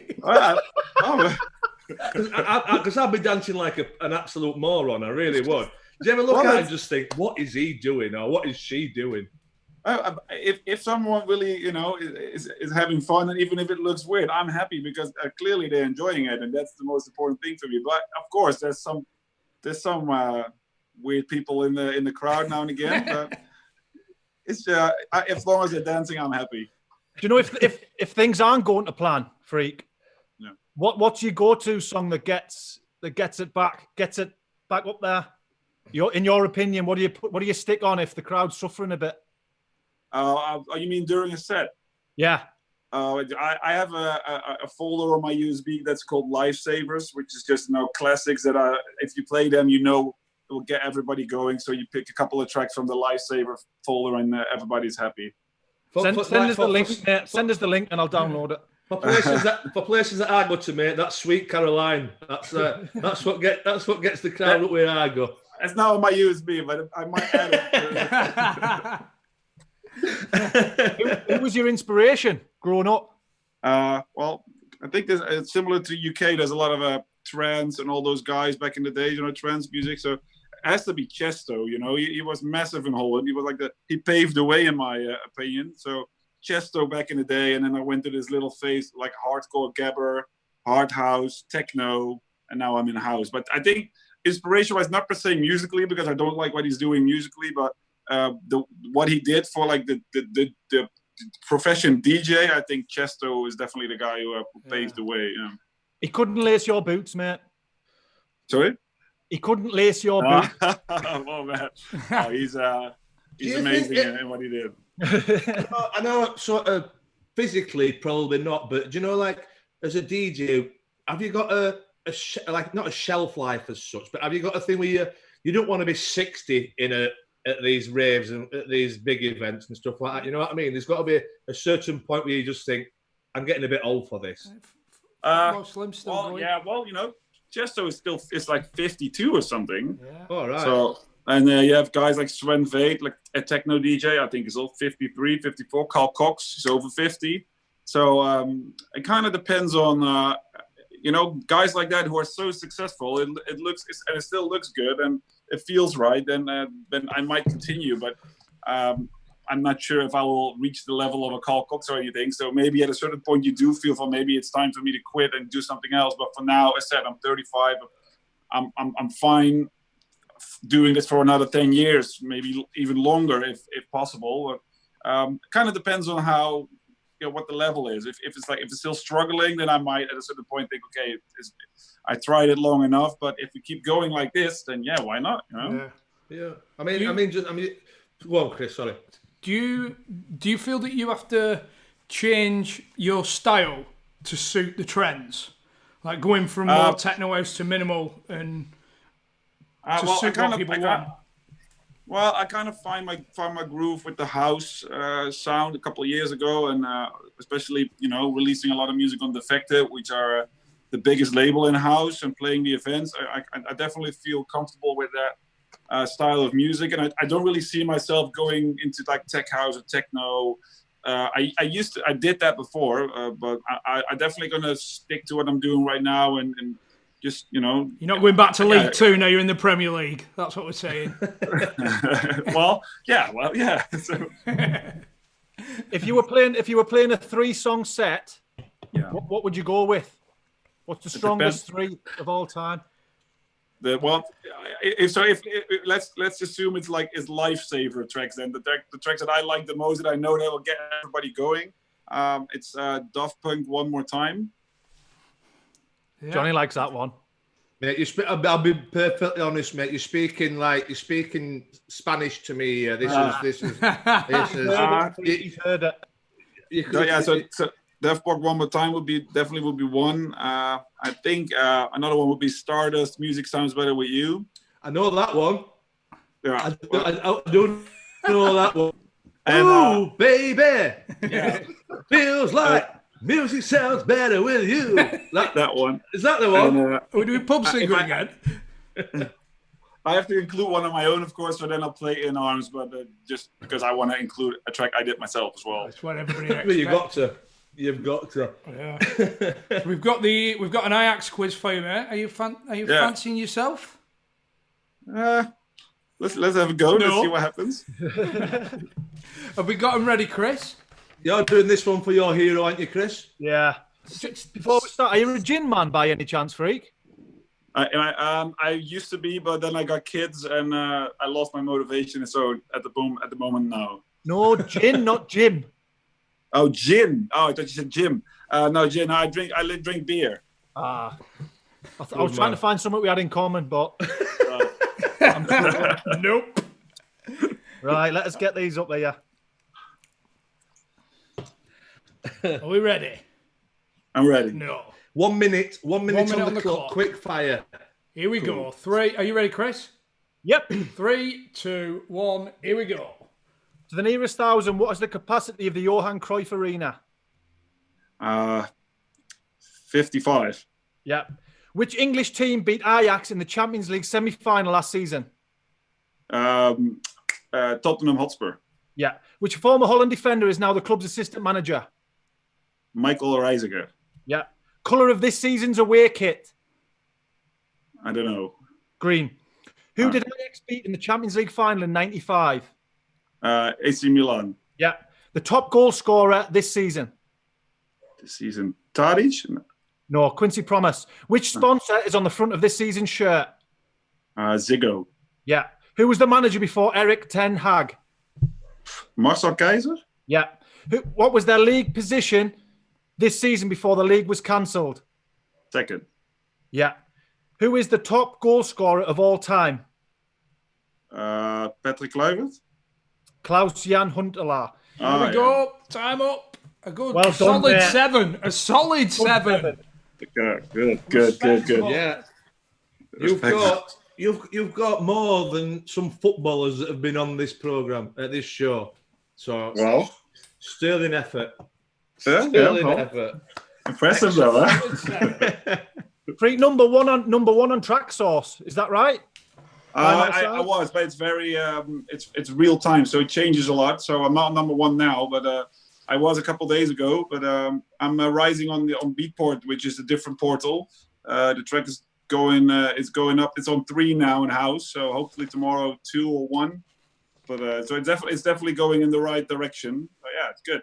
Brilliant, mate. Well, me personally, I want to thank you, mate, because you've kept me going through this shit time. I'll thank you personally as well, mate. Cheers. Yeah, I'd like to thank you personally for coming on as well. It's not all about you, Chris Brown. Right? Well, thank you guys for having me. Hopefully everything gets up and running again soon, and you're back in the box. And I promise you, I will come to one of your dues, and I'll give it What are your dudes? I will give it a whirl. He's not a bloody wedding DJ, John.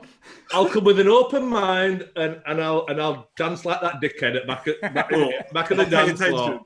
Thanks for having me. Cheers, mate. Thank you very much, pal. Thank you very much. Bye. Cheers, mate. Thank you. I nearly said keep spinning, but I thought that's an Alan Partridge comment, isn't it? Yeah, I wasn't thanking him for coming on. I was thanking him for getting us through the lockdown. We know you were. We'd already thanked him for you. I think you've done for a piss. At least I didn't call him Frederick anyway. What a guy, by the way. What a guy. Top man. Just out the blue. They say never meet your heroes. I don't believe that, lad. Oh, mate, what a lovely guy. I'll be back in a second. What a lovely guy. Right, so we get Ursula in. He's gone for a quick piss. Nah, he's all right. I mean, we've got... after Ursula, we've got an absolute legend, by the way. Yeah. Not only for what he did in sport, but what he's doing after sport as well. Like, outrageous. Who is it? Paul Sculthorpe, mate. You know what I mean? Yeah, I used to watch it. I'm more of a Union man, but I definitely used to watch it back in the day. Yeah, and he's been doing absolutely incredible things even since he stopped playing. I'm gonna frame me Ferreck notes. On a serious note, I will go to one of his duels with you if you want. He's brilliant, mate. Even though you don't like that music, you think you don't like that music. Come and sit on my sofa with me. 5 cans of Foster's. What, next Saturday afternoon? Friday night.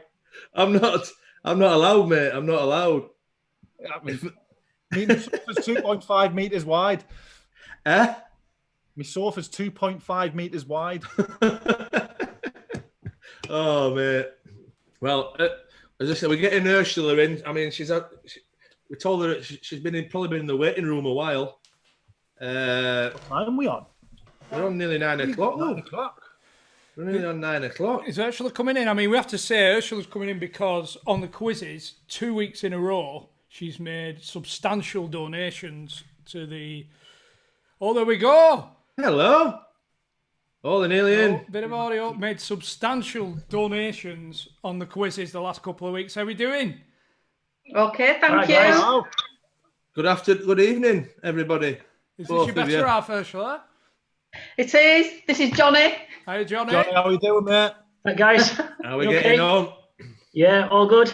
Thank you ever so Oh, much for thank your you. donations. Yeah. Oh, you're more than welcome. You're more than welcome. It's a fantastic cause, and the money was there, and I couldn't think of any better place to donate it to. Yeah. Unbelievable. we're, Last couple of weeks. Who was it that you donated on the behalf of? The Huddersfield Junior Football League. It's we're a junior, obviously as it speaks for itself, a junior league based in Huddersfield with over 11,000 junior players. I think we're the third biggest league in the country. Nearly 100 clubs. It's huge, absolutely huge. And I'm the league secretary. Oh, right. Bloody responsibility. It's massive, and along with a lot of other people, it's a voluntary job, it's a voluntary role, and I absolutely love it. You big Huddersfield fans in the household? Yeah. T-shirts on. There we go. Season ticket holders. Yeah. Did you see my two appearances for Huddersfield? Well, actually, I met you, John. Really? I met you when you were there. I used to be at Huddersfield Town. I used to be the lady that looked after the kids, the mascots, and take them in to meet the players. So I did meet you on both occasions that you were there. Oh, fantastic. I mean, it weren't a great spell for myself, personally, I'll be honest with you. Well, I obviously made a massive impact because you can't even remember me. I was concentrating on making sure the kids had a good day. Oh, yeah, whatever. I was making sure they were all right and everything. But I must say, both Chris's, they were really nice. They were one of the nicest players I've ever met. Oh, I believe you. They're not surprised when you say that, love. They're not surprised at all. All right, okay. There's a gentleman in there somewhere. Oh, dear. How long have you been doing the job with the kids' leagues? It's been really difficult at the moment, obviously, because everything's stopped, and we've had to avoid the league. So we're just at the moment we're really, really busy preparing for next season. Hopefully, it won't be that long. Maybe I think it'll probably October time. We might be able to start back, get the go ahead. But you just never know with these things. It's having a massive impact on kids' football. Yeah. Never mind the professional game. It's where it starts is kids' football, isn't it? You won't have your professional players without kids' football, junior football. Yeah, 100%. And it's having a massive impact on these small clubs that run on an absolute shoestring. Fully voluntary, did you say? Yeah, fully voluntary. Yeah. It's really difficult at the moment. What drives you? Do you know what drives me? When I set off with my own son's 15, and I'll take him to football on a Sunday morning, and I'll drive past a pitch, and there might be an under sevens game going on, and you can see them all running around, and I think, do you know what? I've played a tiny part in enabling those children to play the game that we all love. Yeah. And that's what drives me. Brilliant. I absolutely love it.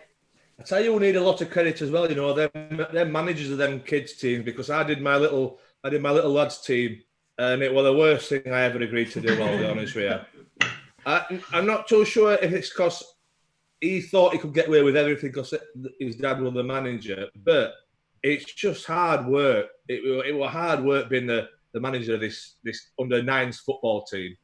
So the people who manage the team. I mean, most of them all got kids in the team or whatever. Yeah. But it's still a tough role. Like the manager of an under nines team is probably a tougher role than the manager of Huddersfield. I'll be honest with you. Well, you know what? You're dealing with parents that are happy. You're dealing with kids that just everybody wants to play a striker. You're dealing with parents that phone up because somebody laughed at their kid because they let it goal in. And honestly, it's hard work and it's a nightmare. But you imagine me when I'm sat in a meeting and I've got like 100 blokes sat in front of me, all thinking that they know better than me. And then that's hard. And then Ursula walks in and sorts them out. Oh, definitely. Puts her foot down. Absolutely. But you know what? It's a really good league, and we've got some really, really, really fantastic people involved. That's amazing. I mean, how come you ended up watching the quiz and that then, and doing the quiz and That's me. He's got me roped into it. He's got his exposure to us. I have, yeah. I'm a referee, so a lot of my mates have been watching it and they've been saying, John, you need to watch this, you need to watch it. And to be honest with you, I've not watched it until the lockdown, and I started listening to some of the podcasts while I was potting around in the greenhouse and the garden and stuff.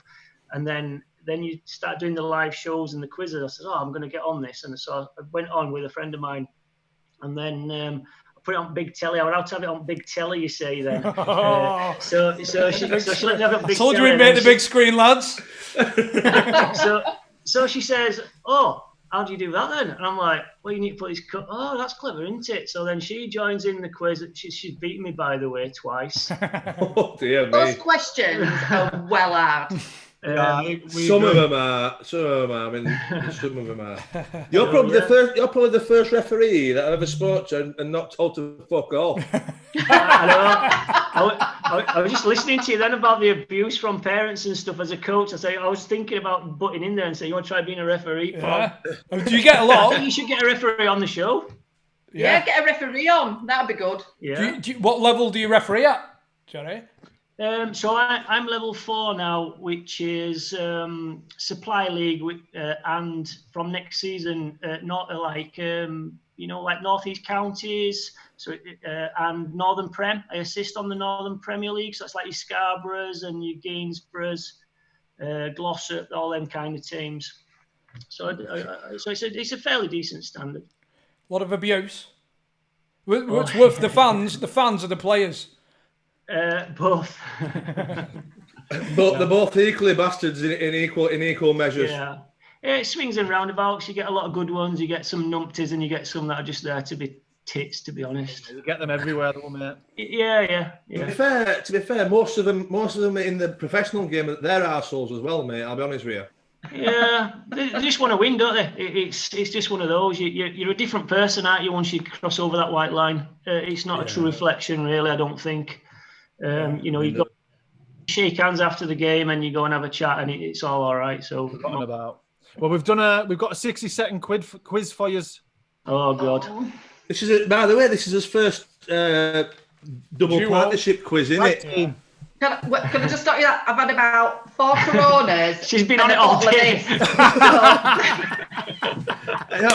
If you've been watching the quiz and the Wednesday night, you'll realise that Wales are pissed as fast anyway. Yeah. Who's doing this one? Are you, Chrissy? Am I doing this one? Oh. Yeah. Right. Hold on. Let me get these questions together. Right. Are these questions on the I've got them here. Group? Huddersfield Town.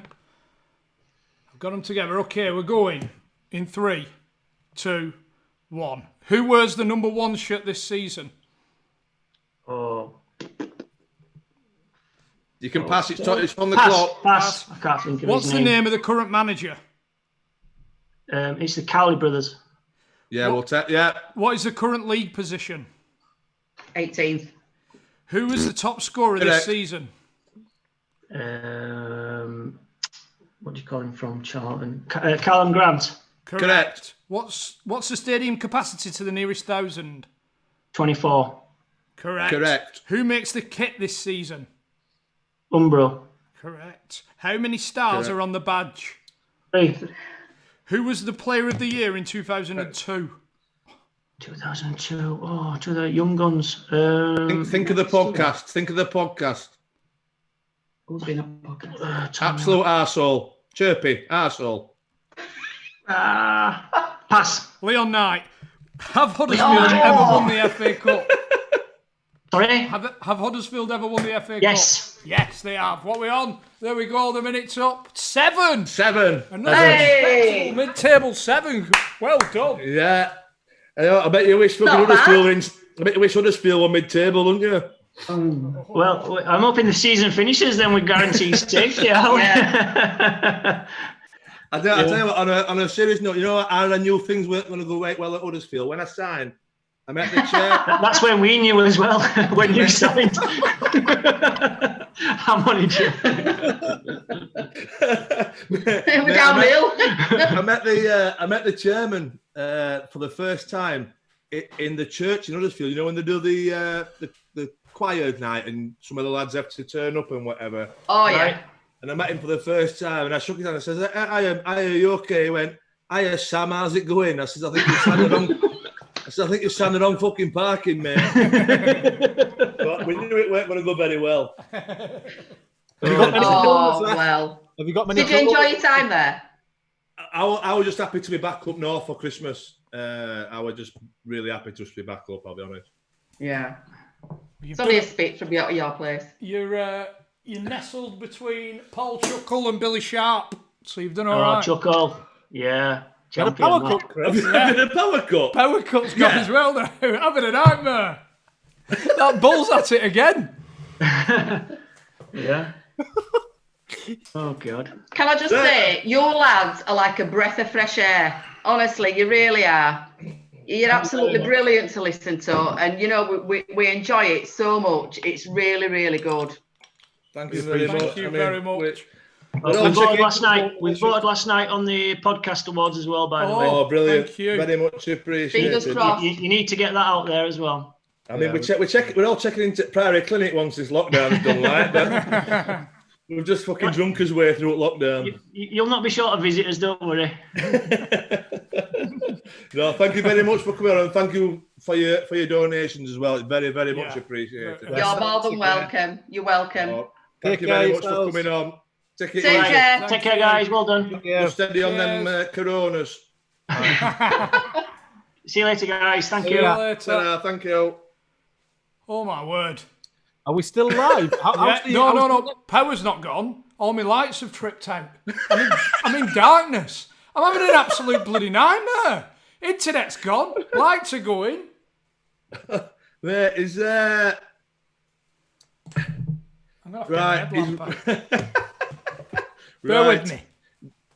But don't worry about lights, mate. Fuck it. It'll only take 2 minutes, man. What's the need to get the old flick of the old switch? I tell you what, if we get through this tonight unscathed, it's been an absolute miracle, hasn't it? Well, we haven't gotten through unscathed. No. 15 minutes late. I've got the dragon on. We're all right. I've got the dragon on the case. Chrissy, get the candles and put them in front underneath of you. Me chin. Underneath wise me chin. woman once said. Am I the only one who's not had a power cut then? The what? Yeah. Only one who's not had a power cut. Went with a pop as well. There's a... I don't know what's going on. I think it might be a fucking electrician job, you know, mate.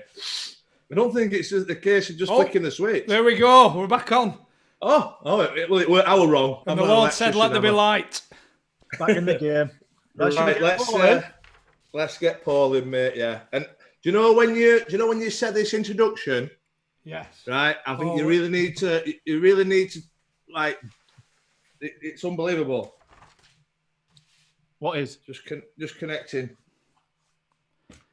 Right, Chrissy, go. Here we go. Next is a former British Lions captain with over 325 league appearances for Warrington and St Helens, with a trophy cabinet that contains 4 Grand Slams, 4 Challenge Cups, 2 World Club Cup challenges. He's the only man to win the Man of Steel award on 2 consecutive occasions.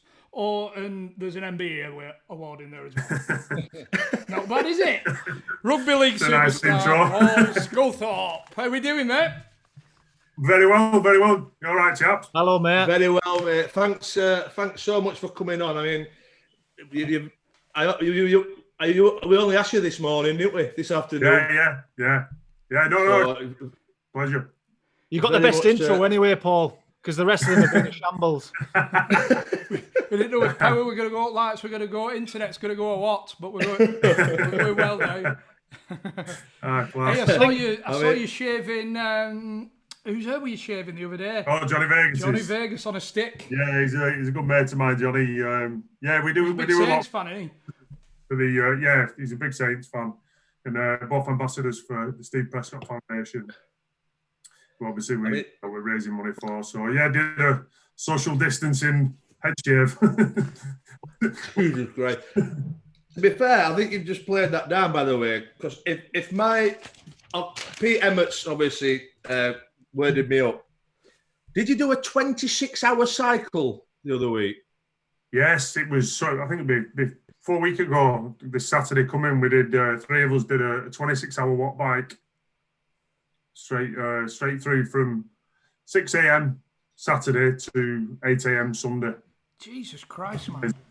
What was the reason for the extra 2 hours? Well, it was the national, the 2.6 challenge. Yeah, sorry, yeah. The 26, 2.6, whatever. So we went for 26 hours. So we covered 806 kilometres on the walk bike non-stop. That's brilliant. Crikey. I don't think I covered that much in my whole 21-year career on a walk bike, I'll be honest with you. That's some effort. Some effort. What were the charity that you were doing it for, mate? We did it for the Steve Prescott. Well, I did it for the Steve Prescott Foundation. Ewan Dowes and Jamie Jones Buchanan did it for motor neurons, obviously for our good friend Rob Burrow. So yeah, we raised just short of 20 grand. So it was to be honest, we only agreed to do it the start of that week. So it was quite a short turnaround, and we all do a lot of cycling anyway, so it wasn't so bad, the actual challenge, but getting the fundraising out there and everyone just bought into it and really supported us. So thank everybody for that. Do you know when you finished playing? Do you know when you finished playing? Did you straight away know that you needed a focus, you needed a challenge or you're saying 26 hours and whatnot. Do you always need to be doing something? Yeah. I mean, I always loved training. I loved pushing myself to the limit. When I played, and I was very, very lucky that I always enjoyed, and I was pretty decent at training. So that was always a massive part of my life. Feeling good, feeling fit, and that was something just because I don't that I couldn't just turn off. And same being that competitive edge. So probably getting involved with the foundation. We've done numerous challenges over the years. Obviously supporting me. My good friend Steve Prescott. I don't know if you know Steve's story. He was diagnosed with terminal cancer in 2006, age 32. He fought it, sadly passed away in 2013, but set up the Steve Prescott Foundation and has raised, must be going on for 2 million now for some great causes. So we did numerous challenges which got more and more difficult every year. And that really gave me a focus as well, and something to train for and something to keep challenging myself for. Because did you find that void after playing? Sorry. Did you have that initial void before taking on them challenges? No, I retired. I actually retired. My last game, I dislocated my shoulder at Wembley in a Challenge Cup final. That was my last game because I already decided to call it a day at the end of that year. So that took me over, obviously, that year. I went, had surgery, literally 2 days after I'd done it. I went straight back into training with the Saints boys because I was contracted till the December anyway. So I did the full rehab at the club, even though I wasn't going to play again. And then literally from the day I retired, I actually joined the boxing club. So I've trained ever since. It's always been I think the physical side, but also, I think the endorphins that training and fitness gives you, it's a massive part of my life. I saw this because didn't you want a charity boxing match with Freddie Flintoff, talking about your boxing? I've done quite a few boxing fights. Yeah, obviously when Freddie did the one that he did, Lord to the Ring. A lot of people tagged us in together trying to get us to do it, but no take from Freddie, unfortunately. I can imagine. Another reason why the fucking shitbag, eh? Fucking Freddie, you shitbag. Who did he fight it end? Fucking Boris Johnson or something. Big American dude. To be fair, mate, like whenever I've watched rugby or whenever I've spoke about it, like when we played football on a Sunday morning, when I got to a certain age, I felt like I'd been hit with a bus. What on earth must you lads have felt like the day after the game? Yeah, see, do you know what? It's mad because a lot of people ask you that now, and it's something I don't know whether your body just gets used to it. Obviously, early in the season, the early games when you've had a pre-season, you've not had that contact as much. I think you feel games more. But I always say it: the 80 minutes of game day is the easy bit. Rugby's gone so high intensity now in the training throughout the week. I'm sure, like all sports, it's got more and more scientific and there's more and more knowledge about training. I think like the contact stuff, because in rugby you do so many different facets. You do obviously skill, speed, technique. You do all your rugby stuff, but then you do your weights, you do your wrestle. A lot of contact stuff. So it's fitting all that in, and it's done so intensely as well now. What was your career highlight, Paul? Probably split. Obviously, getting the Great Britain captaincy was massive for me. To captain your country, and also captaining Saints to success. I got me probably the highlight game that stands out would be 2004 Challenge Cup final. That was my first one as captain at Saints, and to pick that Challenge Cup up when I grown up as a kid watching Challenge Cup finals. Ray French talking through them at Wembley, and sat in front of the TV, and then watching legends like Carroll pick that trophy up, and it was my turn. But to do it against the old rivals Wigan as well was extra special. And my younger brother Danny was in the Wigan side at the time, so yeah. Your lad's there now, isn't he? Hey, is your lad there now at Wigan? My lad's at Wigan, yeah. Jake, he's Wigan, so he's in the reserves. I know. What are your thoughts on footballers? Because when I were at Cardiff, obviously we trained at the same training ground as Cardiff Blues. I know that's rugby league. I think is it rugby union? Sorry. Yes, mate. Yeah. Yeah. And they fucking hated us, mate. Absolutely hated us with a passion. We used to turn up at 5 to 10, walk in, start training at 10:30. They'd already done a session or two sessions, and we'd go and train at 10:30, and then we'd train till 12, quarter past, and then we'd go and have his dinner, get showered and whatever. We were off for 1:30, and these fuckers have still got the two sessions after that. They absolutely hated us. I mean, what were your thoughts on football? Do you think we're all fannies or what? Basically, we're all fannies, aren't we? I wouldn't tie you all with the same brush, but no, I mean the ones who blatantly cheat on the field, dropping down and say footballers pretend they're injured and rugby players pretend they're not. Yeah. That whole saying, but no, I mean, I've got a lot of friends in football, and I do like the sport as well. Obviously. I get to a few Everton games, having fun. What is it that distinguishes for me, like in football, the respect that rugby players have for the referee? Yeah, it's a massive. massive. Do you know what? I'm just going to say that for me is the biggest thing, and I still don't know why they put up with it. I don't know why refs put up with it. They've got two things in the pocket; they'll stop it. One's yellow and one's red. Yeah, they'll soon change the ways, and why they stand for it. And like I say, that's one of the biggest things within our sport, and I think it's a great thing. Certainly, as your role models to kids coming through. So I think the respect for the referees and the officials that our game portrays is one of the great things with rugby. I tell you, one of the best things about rugby. Sorry, Chris. One of the best things about rugby for me is the fact that the fans sitting with each other. Yeah, I think that's like. This weekend should have been Magic Weekend up at Newcastle, up at St James's. I mean, we have 12 teams, 12 sets of fans over 2 days in the same stadium in the same city, and there's never any trouble. It's the way that they get on. There's good banter, there's rivalry, Saints, Wigan, Hull FC, Hull KR, but it's all pretty much 99.9% done in the right spirit. Why do you think that is, though? Because you'll get them same lads going watching Wigan Athletic and they'll be playing Bolton and they all want to rip each other's heads off. Well, I tell you what, them Wigan Rugby League and Wigan Athletic fans don't mix. There won't be many of them crossover. Just me.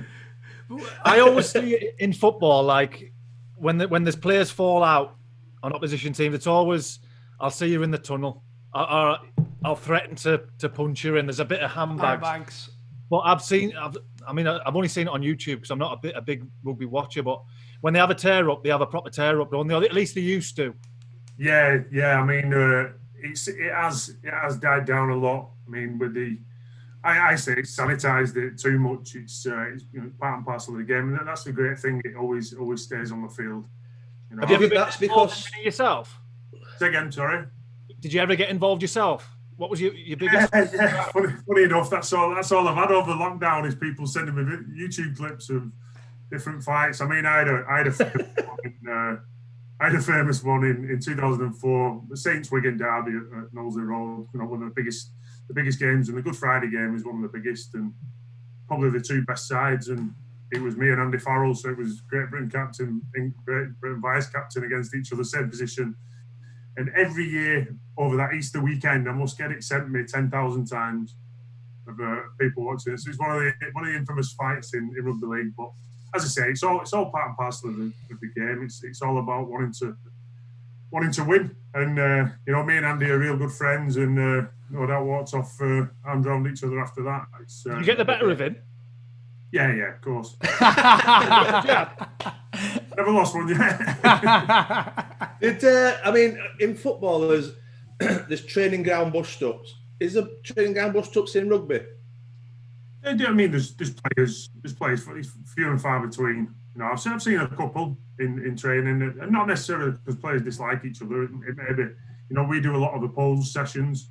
You know, I've seen players leading with elbows against their own teammates day before a game, and it's just, you get some players, that's the way they play, and it can cause friction between the players at that moment. And I've seen a few tear ups, but no real fallouts or carry on after that. I remember watching the grand final. It was a good few years ago, and there was one young'un. I say young, I don't know. And obviously, you couldn't have a fight at that point, but he's just laid somebody out. I don't know. You'd probably be able to remember it. He's my next door but one neighbour. All right. Can we Sparring partner. Yeah. Get him in. I presume you're talking about 2014. It was Ben Flower. Yeah, that's it. Yeah, so he's had a tear up with Lance Hire, and he's obviously. I mean, Lance has hit him with the elbow. Ben's retaliated. He's dropped him. But I think he's thrown the second one before he realised how good the first one was. So he's kind of giving the second one on the floor, and that's what really got him in trouble. Yeah. And he got 8 months. Jesus. Yeah, I remember it. An 8 month ban. Yeah. Jesus. So if it had only given the first one and left the second one, he'd probably got sent off and got 2 games. Yeah, see in a couple of weeks, mate. Yeah. What was your role in the changing room? I was captain. I was captain a big part of my career. So always quite vocal, but I always tried leading the way with my performance rather than just always what I said. Try and keep quite constructive and rather than just talking for the sake of talking. I was always a big vocal person in training and in the changing rooms. But I was lucky to play in a great side, certainly at St Helens throughout a big part of my career, and with a lot of great players who didn't really need telling what they needed to do. I mean, what do you know? Because obviously you're rugby players. On a night out, if you're having a team night out, would you get? Maybe not such much a team like that because you'd be fucking moronic to bother. But did you used to get like people thinking, I fancy a fucking shot at the title here? Like causing trouble and that, thinking I can knock that, I can knock him out. Yeah, you get some, and I personally never had it. I've seen teammates, but I've seen also teammates start it, not retaliate. Because it's usually the island boys when they take to alcohol. It doesn't mix with the Islanders.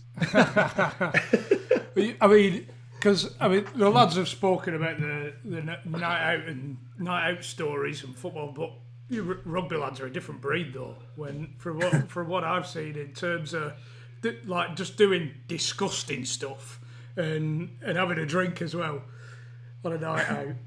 From what I've seen, it's a different breed. Yeah, there has been some. I've played with some animals who eat more, probably not so much as majority of my career. Probably when I started that era of like the early to mid '90s. You know, the back end of that era before. I know I come through at Warrington, and some of the old school players was it wasn't pretty. What's the best initiation that you've seen? We don't really have initiations. It's I think it's more a rugby union thing. Have you ever worn blue jeans and brown shoes, mate, or is that just a rugby union thing? Oh no, I have. Yeah. Oh. Yeah, I think I have. Yeah. Yeah, I'd be lying if I said I hadn't.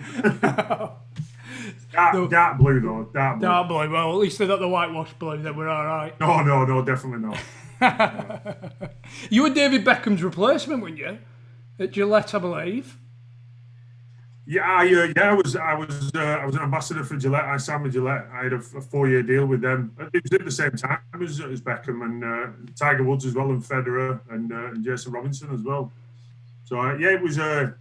It was fantastic for me and also for the game. I mean, Gillette were our main sponsors at Great Britain. But for me personally, you know, an endorsement deal with somebody like Gillette was unreal. But I suppose that was putting in a precedent of how well rugby league was as well. Like I mean that's it, and that's what we've always said. You know, our game deserves. I think because of the cultures and the things that we do, I think the game deserves more of that, and you know, these blue chip sponsors and more money pumping into the game. It's still something that we desperately need, but certainly at the time, you know, Gillette was massive just for the profile of the game and you know, the support they give. I think they followed supported GB for about 10 years, so it was a great sponsorship. But for me, it was great. We all know the price. Did you have to do any? Did you have to meet Tiger or Bex? And no, I did a few photo shoots with the rugby union boys. Unfortunately, never with Bex or Tiger Woods. Yeah. I'm not on that. Photo shoots on that. I'm not. I mean, are you on about the razors? Yeah. I just dropped out then. I mean, we are blowing smoke up your ass. You're a good-looking bastard for a rugby player, aren't you? You are a good-looking bastard. I'll be honest with you, because I mean, not only the fucking bugles here, ears are like cauliflower ears. Keep your head out of the way. What happened when you were? That's why I was at the back of the scrum. What? I don't know if I've missed this. Or what happened when you were on about London Broncos? Yeah, it's a funny tale, to be honest. I'll just give you a little background. I was at Warrington. I played for Great Britain as an 18-year-old. We just come back from a tour of Papua New Guinea, New Zealand, and Fiji, playing with some of the great players. You know, Andy Farrell, Bobby Goulding, Dennis Betts. These guys, players who were playing in Challenge Cup finals and winning championships. And I was at Warrington. We had a great club. Thoroughly enjoyed it. No, not a bad word to say about Warrington, but they never seemed to have the ambition or the backing to go on and really challenge for success. And after that tour, we sold Yestin Harris, who for me was probably one of it's certainly in the top 3 in Super League at the time. Sold him to Leeds, which was a sign really that you're not going to build a side to compete. And I had a good relationship with the chairman, so I asked to speak to him, and I explained this to him. I just said I've got ambitions, and I don't think Warrington's going to meet that. So would they grant me a transfer? He said begrudgingly he would, because you know, we were really struggling financially at the time. I know we were chasing salaries all the time, and he said that the sale of you will save the club from going bankrupt. So they put £1 million on my head, which was unheard of at the time. I ended up going for a record fee for a forward. But when it went public that I'd been granted a transfer request, I got a phone call from a guy called Brad Rosser, who was at the London Broncos. Now, the Broncos, to put it in text, were probably a top 6 side at best. So he said to me, would you be willing to come and speak to us? So I said, yeah, and then, decide what's the best for my career. And now this was about 6 months after Richard Branson had just bought the Broncos. So he said, right, what are you doing tomorrow? So we had nothing on. So he said, right, we're going to send a limo to your house. I lived in Springhead in Saddleworth in Oldham. He said, we're going to send a limo to your house, take you down to Barton in Manchester. We're going to send Richard's helicopter up for you, fly you down to London, show you all the facilities, the stoop at Harlequins, obviously where the Broncos played, house in Richmond where you'll live. He says, and then it's on to meet the man himself at his house for dinner in Holland Park. And I remember getting off and telling the family and saying, like, we're not going to sign for the Broncos, are we? And I said, there's no chance we're signing for the Broncos. I said, but we're definitely going there tomorrow. We're definitely going in the limo. I'm wearing the chopper. I'm wearing the chopper, folks. That's it. So the day after, we walked down to Barton, big red Virgin helicopter, beautiful. Landed at Kempton Park, where we was met by Tony Curry, who was the Broncos Australian coach at the time. Showed us all around, showed us a house in Richmond where we'd moved to, and then it was on to meet the man himself. So we turned up at this gaff, £8 million house at Holland Park, and they said Richard's in a meeting at the moment. He knows you're here, he'll be through when he's done. So we're all sat in this lounge area, and it's like there's like a U-shape of couches, a little coffee table. And then the next thing, we're all chatting away, and Richard Branson walked in. And it's just like, this guy's just got a real aura about him, real presence. And he was definitely silent, just walked straight over to me, lifted my leg onto this coffee table and started shining my shoe with his shirt. He said, so what have I got to do to get you? I thought, how good's this? This is fucking Richard Branson. So yeah, no, and that's what I thought. So anyway, we had dinner at his house, and I actually agreed personal terms with Broncos there and then. So it was all set. All that was still to be negotiated was what they were going to pay Warrington for me, because pretty much transfer requests with the Bosman ruling and all that had gone out the window. So still to be negotiated, but the following week is when St Helens coming for me, and my only reason for leaving Warrington was to win trophies and playing big games. And Saints had just won 96-97 Challenge Cup, and it was a move that I couldn't turn down. So yeah, I signed for Saints, and then I look back at the 12 years that I had at Saints, and it was the right decision. You wouldn't change it? No, not at all. I don't suppose you've still got Richard Branson's number, have you, mate? Because he owes me fucking 1,200. He owes me 1,200 quid for 2 flights to America. If you next time just get him to fucking rush it back, like it'd be lovely. Well, who's the biggest prankster that you've come up with? Prankster. It's got to be. I mean, I've grown up with one of the craziest players is Sean Long. I think you're sure you know Long. He's in Rugby Union now, working with Quins. And great raps. He's a great coach, but what a first-class lunatic as a player. A first-class lunatic. That might be the first time we've had that expression. Yeah. We've had lads on that'll put fish heads in people's cars and stuff. Is there anything out of the ordinary that somebody's done? I've done that. I've done that one. Done that one. Yeah. Yeah, Leon Price used to travel over. They used to call it the Yorkshire bus. So there was like Leon Price, Paul Anderson, Nick Fozzard, Lee Gilmore, all travel over together, and they'd always pull pranks on people. So I remember once I had a Range Rover which I bought from Bradford, where Leon lived, and I was getting some side steps put on it, and Leon says, "Oh, I'll take it for you if I can borrow it for the weekend." Knowing we had a DVD player in the back for the kids, and when Leon brought it back, he made sure there were 2 blueies in the DVD. So playing a few pranks on him. So we had a sea fishing trip to Whitby once, and I made sure that I caught a bag full of mackerel and got the keys to his car one day and straight under his radiator, and it was remember, funny, a couple of weeks after we was talking about him, we overheard his dad at the game saying, he says, I'm not travelling with Leon ever again. He says, that car stinks. Me and Vinny Anderson are absolutely chuckling to ourselves. The kids are expecting Peppa Pig to get fucking Debbie Does Dallas on it back at car. Yeah. So, just to put into context, it's my ignorance. So, what is the record transfer fee for a rugby league player? So I think the record at the time was 400. When I signed, it was 400 was the highest for a player, which I think was Paul Newlove to St Helens. I was the highest for a forward, which was 375. Right. And then Stuart Fielding, I think, moved from Britain to Wigan for about 440, something like that.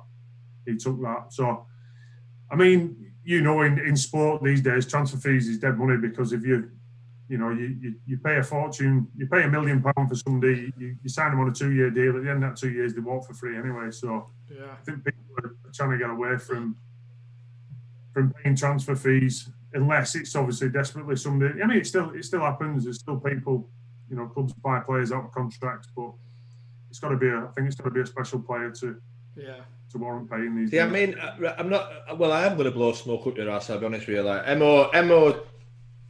Well, we're on about you, and he said when the Great Britain team plays, the best team in England plays the best team in Australia. Is that right? Yeah. Every year. Yeah, so it's the beginning of the year. So obviously it's our champions in October against their champions in October. Usually play at the start of the following season. And all the Australian lads, you are like the god over here. You are the god of rugby league. Do you know what? I think I played some of my best rugby. It's a nice I was trying to get a question in there somewhere, but are you the god of rugby league? No, but I mean, like all the Australians, when they are like, right, he is the fucking best, the best player ever to play rugby league, really. No, I mean, obviously, the eras are different, and you talk about players like of Ellery Hanley and some legends of our game in the British game who've gone over and killed it in Australia. I think I played some of my best rugby at international level. It's something that I think always brought out the best in me, playing for Great Britain against the Aussies, and same at club level. I was fortunate to play in 4 of the World Club Challenges. Won 2, lost 2, but the 2 wins against Brisbane Broncos, which for me were the best team in rugby league at the time. Some of the key players that they had. So I think it was always that challenge of playing against the Aussies, which they are the best team in the world. I think always brought the best out of me as a player. There was always the extra bit of needle as well in them games. There seemed to be anyway watching it. Yeah, there was. I mean, it's great in Australia, isn't it? We like banging Aussies. I don't know. I've never banged one, to be honest, mate. I don't know, mate. It's on the to-do list. yeah. Get yourself over to Brisbane. How was you talking about your MBE? How was your trip down and meeting the Queen and all that? Yeah, do you know what? It was special. It was special, and I always say this, that I think to be able to take your family down. When you get I was actually playing over in Dubai when my letter come. So my wife had rung me and told me that it'd come. And you think, when you get to take guests, how do you do that? Because no doubt the biggest support of my career has been my family and my parents. Obviously, my wife's going to go. There's no choice in that. How many guests do you get? If you get 2 guests, how do you split your mum and dad? Yeah. So, but thankfully, when you get it, you get to take 3 guests. So to be able to take my mum and dad who've supported me since since being 8 years old and, you know, going to my first ever training session. They've come to every game that we've played in. We've never needed for anything. They've run us everywhere. To be able to take them down and share that day with them, I think was extra special. So it was, it was a great day. Obviously, the kids come down. Is it more important to you than the like that moment? More important to you than the Man of Steel and all that accolades? Yeah, I think so. I think just because of, you know, what it meant and being able to share it with your parents and stuff like that. Even, you know, the Man of Steel and the individual awards are nice, but I'd have swapped the 2 Men of Steel for 2 more grand finals. We play a team sport, and that's the pinnacle of playing is to play on the big stage. You know, to walk out at Old Trafford or Wembley and win trophies. So the individuals are nice, and, you know, the credit for the work that you put in. But, you know, the big thing is them team awards. Who was on the dance floor with you when you got your MBE? Who did you meet? It was Charlie, Prince Charles. And what did he say to you? Do you know what? I had a good crack with him, and he said, obviously, I know you've retired, and he says, you look too fit, you should still be playing. It's a nice little compliment off him. On the what bike? Did they put a good spread on? No, they give you a drink and that's it. Just while you're waiting in a queue. I was actually in the same because you like put into groups and what have you. I was in with Luke Donald, the golfer.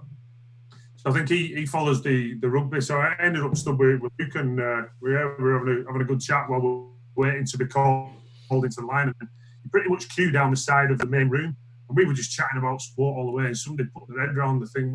You know, I've got quite a deep voice as well, and somebody put their head around the room and just said, "Can you two shut the fuck up?" So they just somebody came in there. Charles is fucking wafting his sword in here, mate. Charlie's wafting his sword in here, mate. All he can hear is your two fucking fighting. I know, that's it. It was Charlie. It was Charlie. Buddy, will you two shut the fuck up? Barry White voice in the corridor. Right, so Everton, Paul, we've put together a quiz for you, mate. Oh yeah.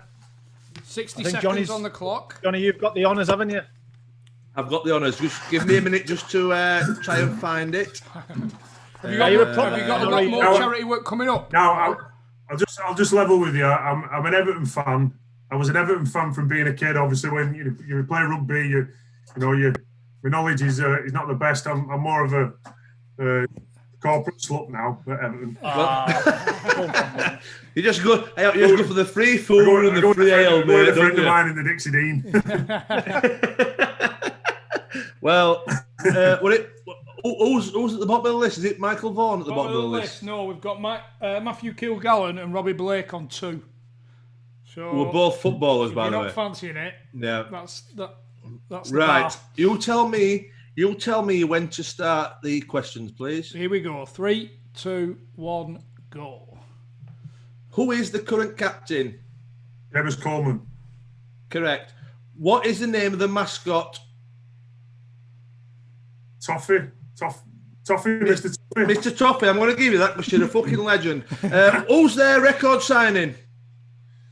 Oh, either Sigurdsson or Richarlison. Yeah, correct. 3. Who makes the shirt? Who makes the shirt? Which manufacturer makes a shirt? Undr. It begins with... Correct. Who is the top goal scorer this season? Oh, Calvert-Lewin. Correct. What is the current league position? It's just above 11. 10. 12, you more. That's below 11. Just above 11. Just above. Oh, fucking hell. Sorry, mate. Who wears the number 8 shirt this year? Oh. Time's up. No. Sorry. Steady. No, apologise, mate. We'll give you 6. Just above. We've got 6. Just above. I'm not having that one. Yeah, just above 11. That's 10. Yeah, it is. Yeah, it is. Yeah. I will go the other way with it, mate. So Jesus Christ, aye. Well, have you got any more charity dues lined up? Nothing organised yet. There will be. As I say, I've done quite a few since 2009. Getting involved with Steve. We've done some massive events. I did the Marathon des Sables in 2015, which was always something. Yeah, Pete mentioned that. Aye. So yeah, hopefully next year we'll get a big one. Get the big one signed up and raise some more money. Get us involved. We're doing Kilimanjaro next. We're doing Kilimanjaro next July. Oh, superb! Brilliant. So I think Lee Roberts. Yes, yeah, good friend of mine. I think Lee's doing it, mate. It's like he'll keep entertained all the way up anyway. It's just above 11,000 K. What's is that how far it is? No, it's only 37,000 miles, 37 miles or something like that. It's selling pays. What are you doing it over? How long? I think it's about 10 days maybe. I think the trip's 10 days. I think it's 7 days. Yeah, it's 7 days, but so we're doing it for mental health and the NHS. So we're looking forward to it. We're looking forward to it, but cheers for your time. Unbelievable. Second, sorry. Cheers for your time. Yeah, pleasure. Yeah, thank you ever so much. You're doing something. I mean, do you get a good reception when you go watching your lad? Is there a bit of frostiness? Actually, I live in Orrell in Wigan, so I part of the furniture. See a lot of the Wigan lot. It is, and that's the great thing. We have the rivalry, we have the banter, and I get a bit of stick at the games, but all in the right spirit. But he's it's a great club, he's Wigan, and they're really looking after the lad, and hopefully he can keep progressing. On that, mate, what type of dad are you in terms of encouragement, the pitch, and encouragement and development and stuff? Do you? Because you could give him a bollocking. Do you tell him what he's doing wrong, or are you more supporting him and let him make his own way? Yeah, make his own way.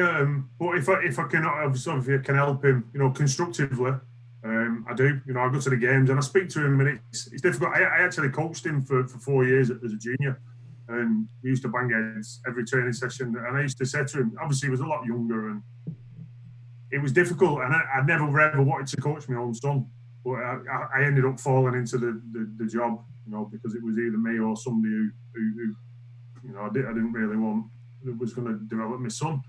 So I did it, and I had to say to him, I said, for that hour, I'm not your dad, I'm your coach. And I was never off with him, but he was at that age where he always thought I was having a go at him. And plus he played halfback as well, so he was a key player in the side that had to dominate.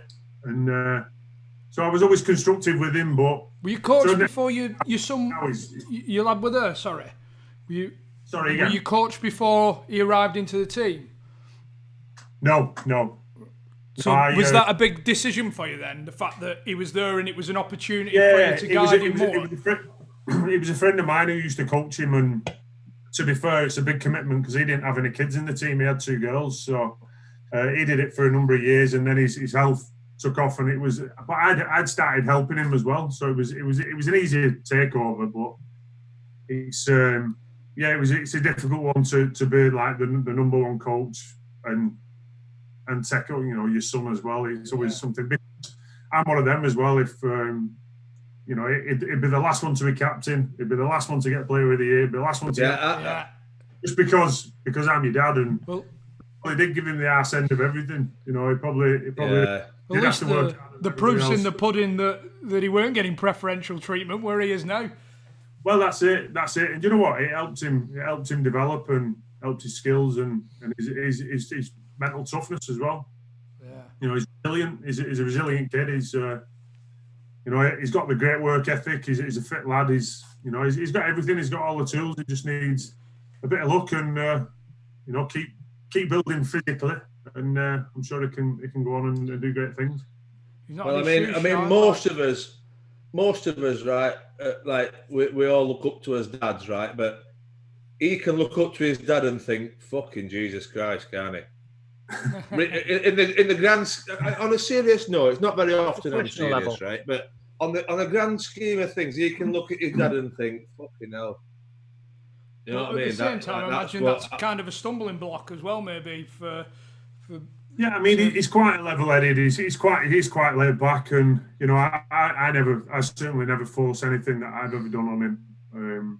You know, so it doesn't really faze him. Honestly, it's and people say, "Oh, you know, you feel pressure because of your surname," or you know, your dad's stepping out the shadow. It doesn't faze him at all, and we're quite lucky like that. That's one thing. He did come through as, you know, played at Saints as a junior for the back end of like scholarship, and I was quite glad when he didn't sign at Saints. You know, Wigan come in for him, and because it just separated from what I'd done. More pressure. Yeah. Not so much that, but you know, being at Saints because he's Scully's lad or whatever. It's, you know. He's how does the scholarships work then? I mean, we used to be on fucking 49 quid a week, didn't we, Brownie? Well, scholarships in rugby are like 14, 15. They're not paid. They're it's like you know, you're invited to be at the club. You know, you right and play development. They're still playing at the community clubs at the time.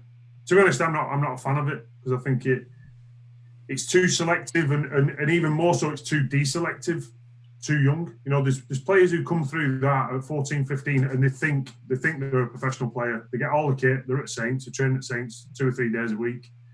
And then at 15, they say, well, physically you're not big enough, we're not keeping you.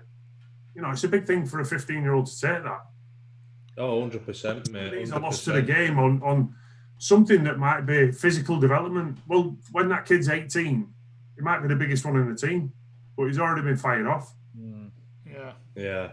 It's more of a mental thing as well. When you get fucked off at 15, it'll crumble. Well, that's it, and you know, and when it comes around as well, it's usually like exam time as well, and it's a massive thing for kids to go through. So I'm not a fan of it. You know, I say work with them and work with the coaches that you know, you're working with the community coaches. If that's what the aim is to get better coaching younger and that development, work with them and let them play at the community clubs and let them play rugby, because some are in scholarships and you know they don't play many games either. Yeah. You know, and then when they go to the academy is like from 16 to 18. Well, it was 16 to 19. That 3-year gap for 16-year-olds to play against a 19-year-old is massive. Now it's dropped to now. For that reason. I mean, I can remember when I was 15, all I was thinking about were fucking losing my virginity. You know what I mean? That was a big thing on my agenda. Well, that's it. You know, don't put too much pressure on them. It took me till I was 23, mate, and I played fucking 200 games to nick a bird. Still going.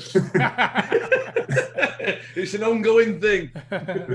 Oh, cheers, mate. Really appreciate your time. No, brilliant. No, pleasure to be on, fellas. All the great work. Thank you, mate. And I apologise. I told you earlier, mate, and I said it'd be 15, 20 minutes max. And you know what? Absolute pleasure. Enjoyed it. Right. Thank you very much, mate. All the best. Thanks a lot. Yeah, cheers, fellas. Cheers. See you later. Mate. Thank you very much. Thank you. Bye. There we go. What a fucking lovely top bloke, by the way. Yeah, great fella, wasn't he? I mean, Pete told me he was good as gold, but what a guy. Who's Pete? Just clarify. Oh, Pete is he's a compare of, you know, like after dinner nights and stuff like that. Right. But he does the boxes at the rugby, so that's he knows all the rugby lads, like, so that's good insight. The connection between it all. That was rugby league royalty, wasn't it?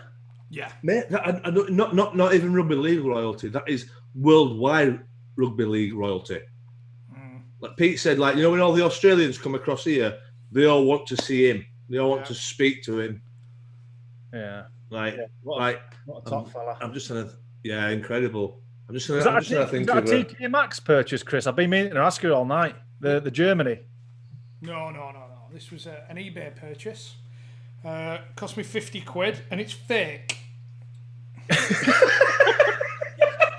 I think I knew that already, to be honest. That's why I asked. It's fake. Had me over a barrel, the bastard. Fake like the YouTube channel, tonight. Yeah. Johnny Borrell 89 has had my 50 quid and he's gone. Shall we just address what happened earlier then, or? Well, I apologise to everybody. Well, my internet just went down.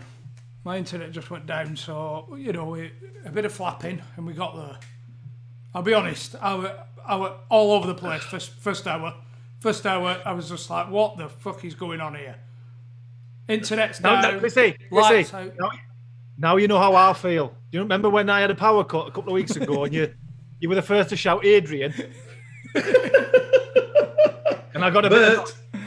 We got there. To be fair, with all the guests who we said were coming on have come on. Yeah. And they were all brilliant again. We got our first international and friends guest from Holland. Yes. Ah, lads. I'm really enjoying these, me. I'm really enjoying these. Johnny, before we had a bit of a meeting. That makes us sound professional, doesn't it, meeting, but it really wasn't. Johnny was like, what the fuck am I going to say to this? Not this. What am I going to say to a fucking DJ? Yeah. And Dutch as well, because without generalising, the Dutch can be quite reserved and sometimes a bit arrogant, I feel. What were your first message to him? I don't know. Well, I tweeted him a couple of weeks ago, just saying Ferreck Dawn is the fucking man, and a flame. What? Nothing to do with the podcast. With the love art. Thing is, you know better than anybody, Chrissy. You've got to plant your seed and just let it prosper. Yeah, let it blossom. I went in with Ferreck Dawn is the fucking man, flame emoji, and then I followed it up a couple of weeks after and give him the your own or the under the Cosh one. From your own. From your own account, right? But then I went in with the professional. Hi, we're a football podcast. The hosts all love your music. Oh yeah, evidently. But yeah, like I said, the Dutch, because I used to go out with a Dutch girl, believe it or not, and they can be a bit arrogant. Really? Yeah. I've never met a bad one.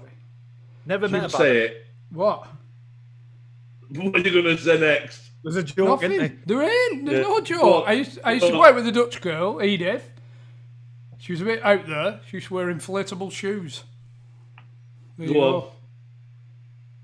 No, are we going to keep this going, by the way, after lockdown or what? He's halfway through his fucking gag here. And you've just choked up. I'm not. I'm just saying I used to go out with Edith. She was Dutch. About 3 months it lasted. And go on. She was a bit weird. She wearing inflatable shoes? Yeah, she did. That was it. Yeah. Honestly. Johnny, we'll get the punchline tomorrow in the debrief. Honestly. Yeah. Go on.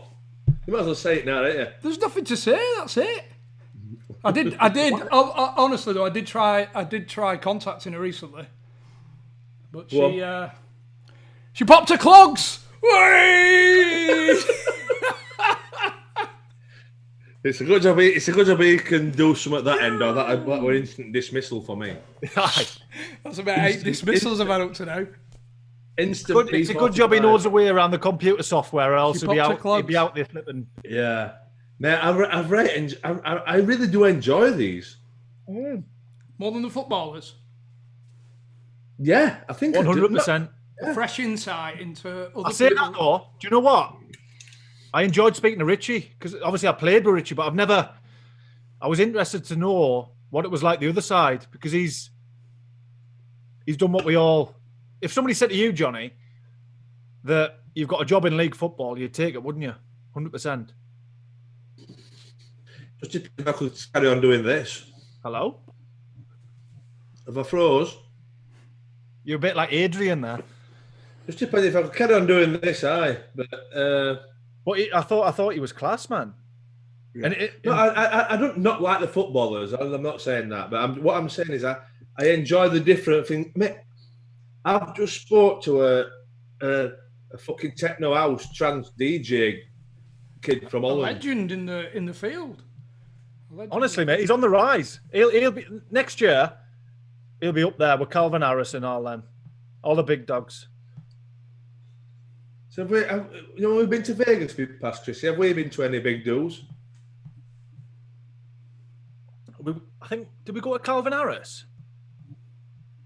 I think me and you were walking around the MGM pool like we owned the joint.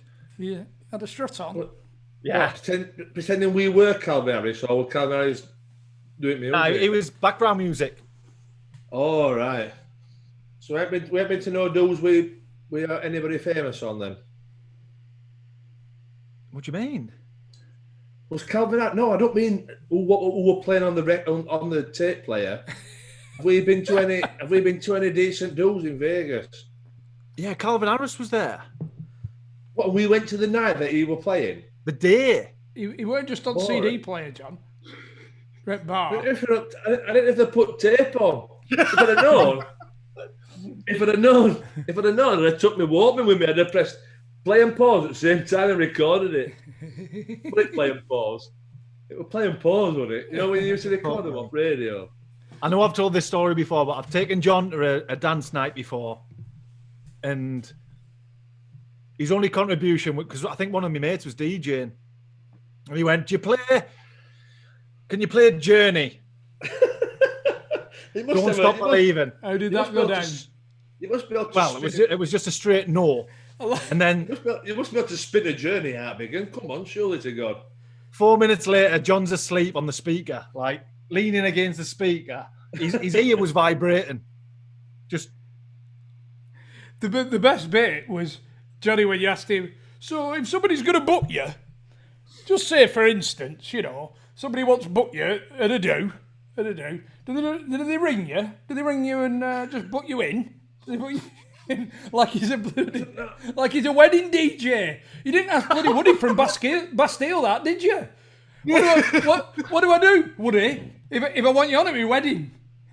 But that's just get in touch. That's not me being ignorant. That is just me being totally like oblivious to that to what crack is with it.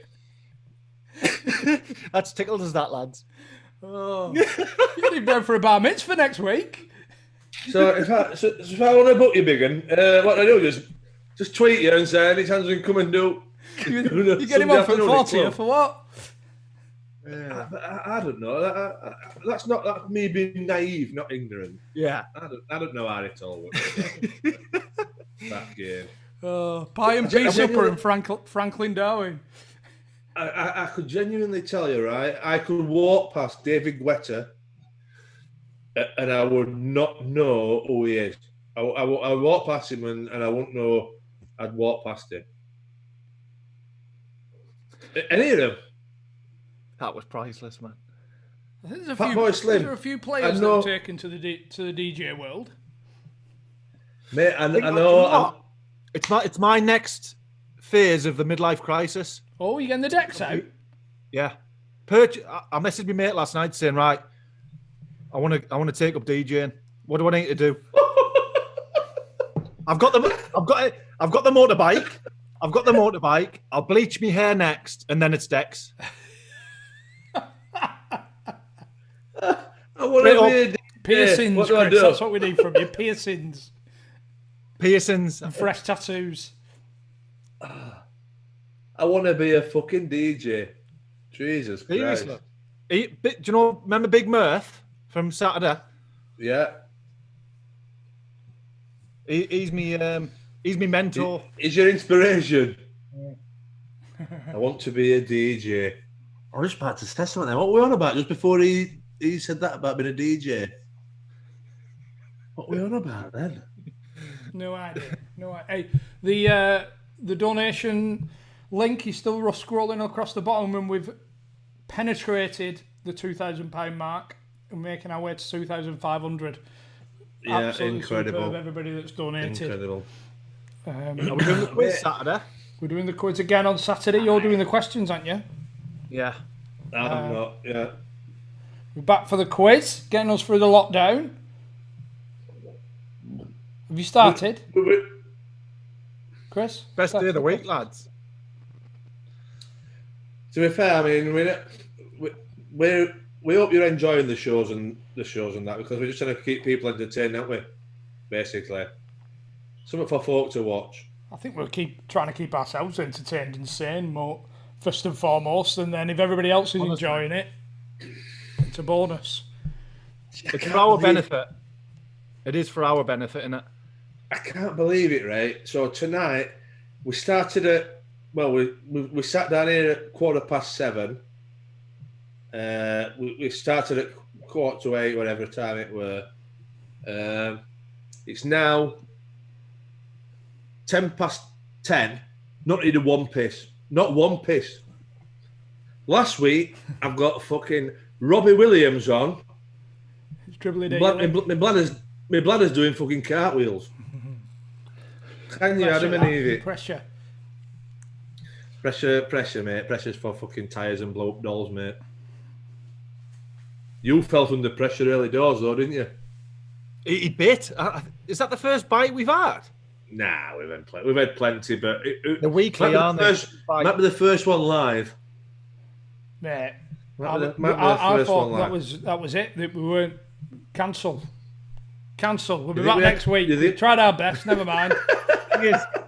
Chrissy, you must be thinking these two are bastards, because before we were live and you were trying to sort all the troubles out, me and Johnny just sat there all patient and whatever. Sat there all patient, mate. He didn't go to the shower till 2 minutes to. I know. When the lights were on, fucking hell, Chris. You've got some explaining to do. Never said a word about it until we were live. You're useless, you. You're fucking useless. I'm not playing anymore. I'm not playing. I can see you're the vital cog. It's a stupid game anyway. In fact, I would say you're probably 60% of this four-way network. That's how important you are. We've put a tweet out this week, and I'll tell you what we have got to mention. Voting on the British Podcast Awards. Yes. We'll get a link in the comments, because to be honest with you, were it you who shared it, Chris? What? Was it you that shared it, the British Podcast Awards? No, John? Me. Yeah, good shout. Yeah. And yeah, it looks like a few people have been voting for it. It'd be great if you can get the votes in. Yeah, just keep voting, because we'd like to be an award-winning podcast as opposed to just a normal podcast, won't we? Be good, won't it? Have you voted for us, John? Have you voted? No, for not yet, mate. I ain't had time. By the way, the response has been good. It has. I nearly said unbelievable there, but is that next week when everybody jumps on it? This week, yeah. It'll be unbelievable. The old tanker here, Chrissy. Oh, Gordon's. That one must have been an offer this week, wasn't it? Can we have one for the road, and then I'll get some more ice, and then we're done. 10 minutes, Chrissy, or 10 minutes. 10 minutes on the clock. Right. I need a window. Yeah, I do. You keep. Mate, I need a piss. I need to go to the bar. Shit joke time. It's shit joke time. I'll keep it going, Chrissy. You'll get for a piss. Can I go first? No problem. Yeah, you'll go for a piss. So, on a serious note, we've had Britain Got Talent second place. We've got somebody who's a manager of a football club who's just won the league. Maybe by a little bit default, but we'll not tell Richie that. We've had a DJ, right? And be honest with you, me and Chris, little bold Chris, we didn't have a fucking clue. Well, we all didn't have a clue how that was going to go, because he could have been anything. He could have been a weirdo, couldn't he? But turned out all right, because Brownie likes him. And then, like, probably the biggest legend of rugby league here, really. Like, British Rugby League, but even on a worldwide scale, It's outrageous, really. What an absolute top guy as well, by the way. What a top guy. Tell you what I think's happened, right? I think these two morons have just texted each other saying, just leave him hanging for another 5-10 minutes, yeah? Yeah, I think that's what they've done. Tell you what goes unnoticed, Johnny. What? The effort that it goes to from almost begging people to come on. I'm 35-year-old, and I found myself loitering in Paddy McGuinness's comments to try and get him to come on the show. Like, fuck me. You know, we tried extremely hard to get Paddy on this week, didn't we? Yeah. To no avail, unfortunately. The worst thing somebody said was he's very receptive on Instagram. So I took that literally and just didn't take no for an answer. I've actually met Paddy McGuinness before. He was. You weren't in for a Robot Wars on Phoenix Nights night, were you? You're not built a little car thing that smashed every car up. I went to the cinema and we were going to be touch and go, so I bought the executive seats. I mean, they're all like that now, aren't they? We're like an extra £3. You know, you can get the recliner. And I remember I went in, the film was starting, and all seats taken. I said, I'm not having this. I've paid me extra £3. So I went and got the usher, and he come up. No problem, sir. I'll sort this for you, sir. No problem. He come up, torch on the row, along the faces, just stopped at my seat. Paddy McGuinness sat in my seat. He had to sheepishly. It must have been so embarrassing because this cinema were packed, and obviously he's a celebrity, and he had to get up in front of all everybody at the cinema and get up. As he went past, I give it the old "no likey, no lighty, son." Jog on. I had that in for the story. Mate, you're a famous fella, mate. Pay the extra £3. Pay the. Now he's blanked us from coming on. I'm not arsed now. Pay the extra fucking £3, Paddy, you tight bastard. He was actually a lifeguard at Orwich Leisure Centre while I was doing my swimming lessons as well. When I was 7 or 8. Was he really? Yeah, before he. Is that where we did Ken at Orwich? Is that where we did Ken at Orwich Leisure Centre? Is that it? No, that were a different one. That were a different leisure centre. But he worked at the local leisure centre, and obviously we were mates with Peter Kay, and then got his break in. I think he had full play to him. I mean, it's mad how it all works, isn't it? I mean, it must be the worst job in the world, that money lifeguard. Right? Yeah, because you sat there all day doing fuck all, and then if you do get called into action, it's because somebody's drowning. Some dickhead's dunking someone. So you can't win, can you? You don't want to be called into action, but when you are, somebody's drowning. And it's hardly a beefer, is it? When you've got to do mouth to mouth. Especially not in Orwich fucking leisure centre. Not in Orwich baths, mate. Not happening. There's a few crumpers knocking about in there. Right. Can you cope with that for a minute and a half? We'll manage. And just what's it back? Thank you very much, lads. Thank you very much. So what have you got? Quick piss me, lads. Quick piss. Quick piss.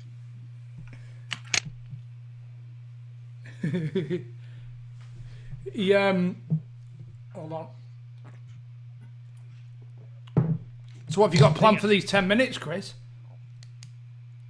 We'll just have the crack. I'm not ready for bed. I thought you had big plans. Nah.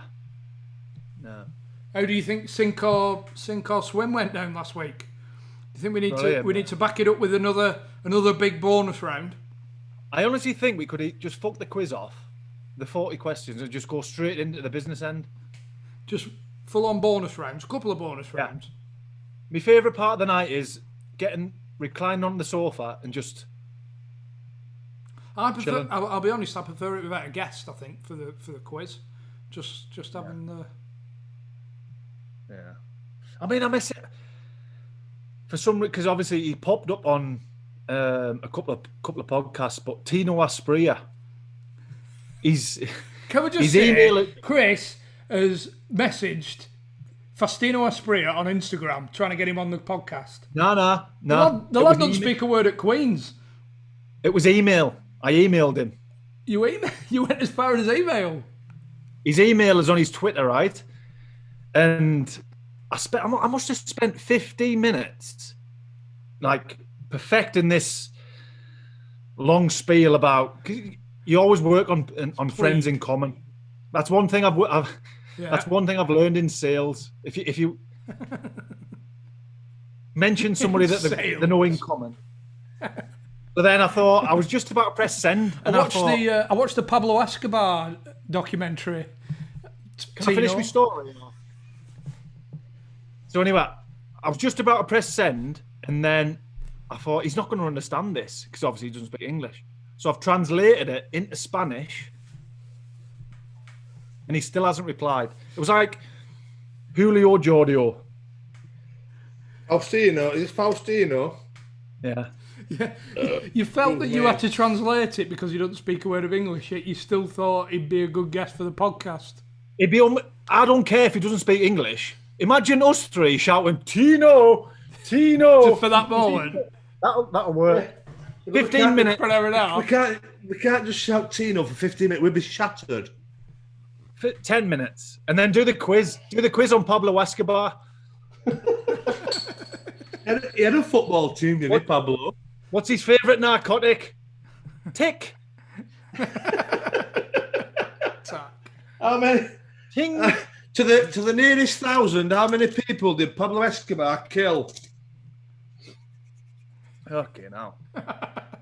Right, Chris, you must have someone up your sleeve. I know we're translating. Not today, man. Not today. It's a different genre, mate, isn't it? We're not ready for bed. We've gone over the. Matty's pulling his hair out in the thing. is he caning it on the grill? Just tell him to. Save it for Saturday. Save it for Saturday. Save it.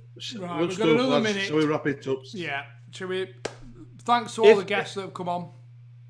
If you're at a loose end, whether it's now or Friday, Saturday, whatever, stick on Ferreck Dawn virtual. And just enjoy yourselves. Tell you what we'll ask, because we're always up for suggestions. If anybody's got any ideas for the bonus rounds for the quiz, chuck them in the DMs on Twitter. That we can do all the time. Just chuck them in. We're always open to fresh ideas and guests. Well, we've had 163 suggestions. Do we need any more? No, for next week. Oh, for next week.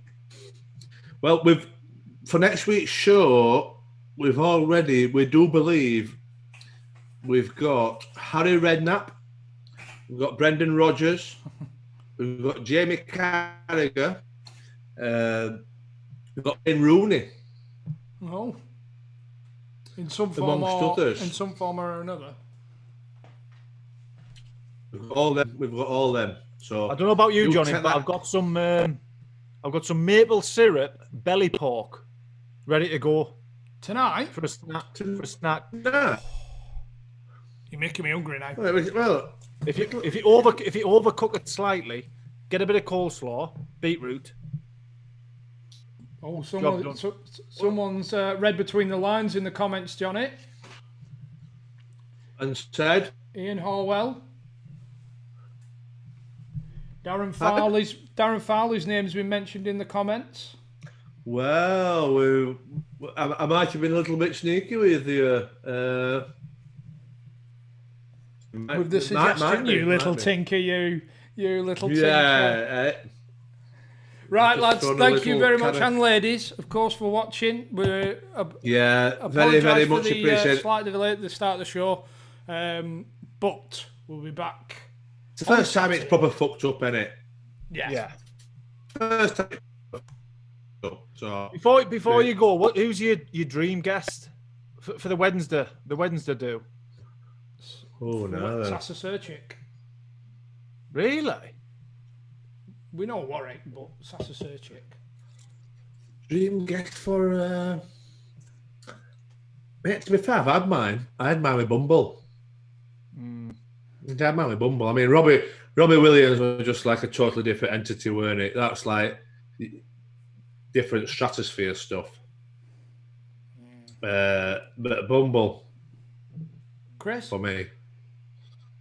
Bob Mortimer. There's a few. He's just been mentioned in the comments a few times. So I'd have thought you'd reach out. I'd have thought you'd gone Guetta. Nah. Bob Mortimer's the funniest man on the planet.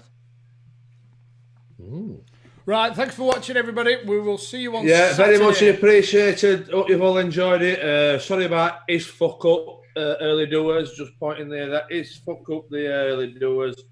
Tell you what, we didn't Him there. We didn't get the intro. We didn't get the intro before, so we'll go with an outro. Somebody called it annoying the other day.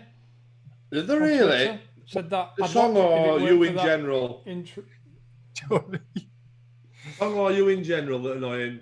Probably a bit of both. Are we having a debrief, lads? Yes. Yeah. Right. Thanks for watching. We'll see you next week.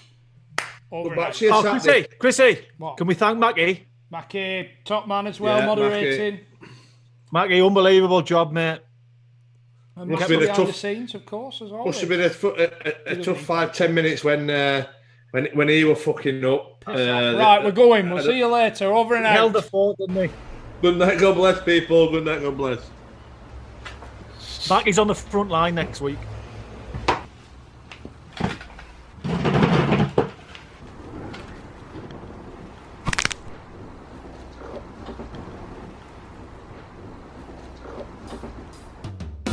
Under the Cosh, it's under the Cosh and friends. Oh, under the Cosh, it's under the Cosh, it's under the Cosh and friends. Oh, week by week we take a peek at another guest, but it's a mystery. Oh, Kylie Minogue, no, Russell Crowe, more likely a footballer that you don't know. So grab a beer and bring that cheer, 'cause it's time for Under the Cosh. And friends,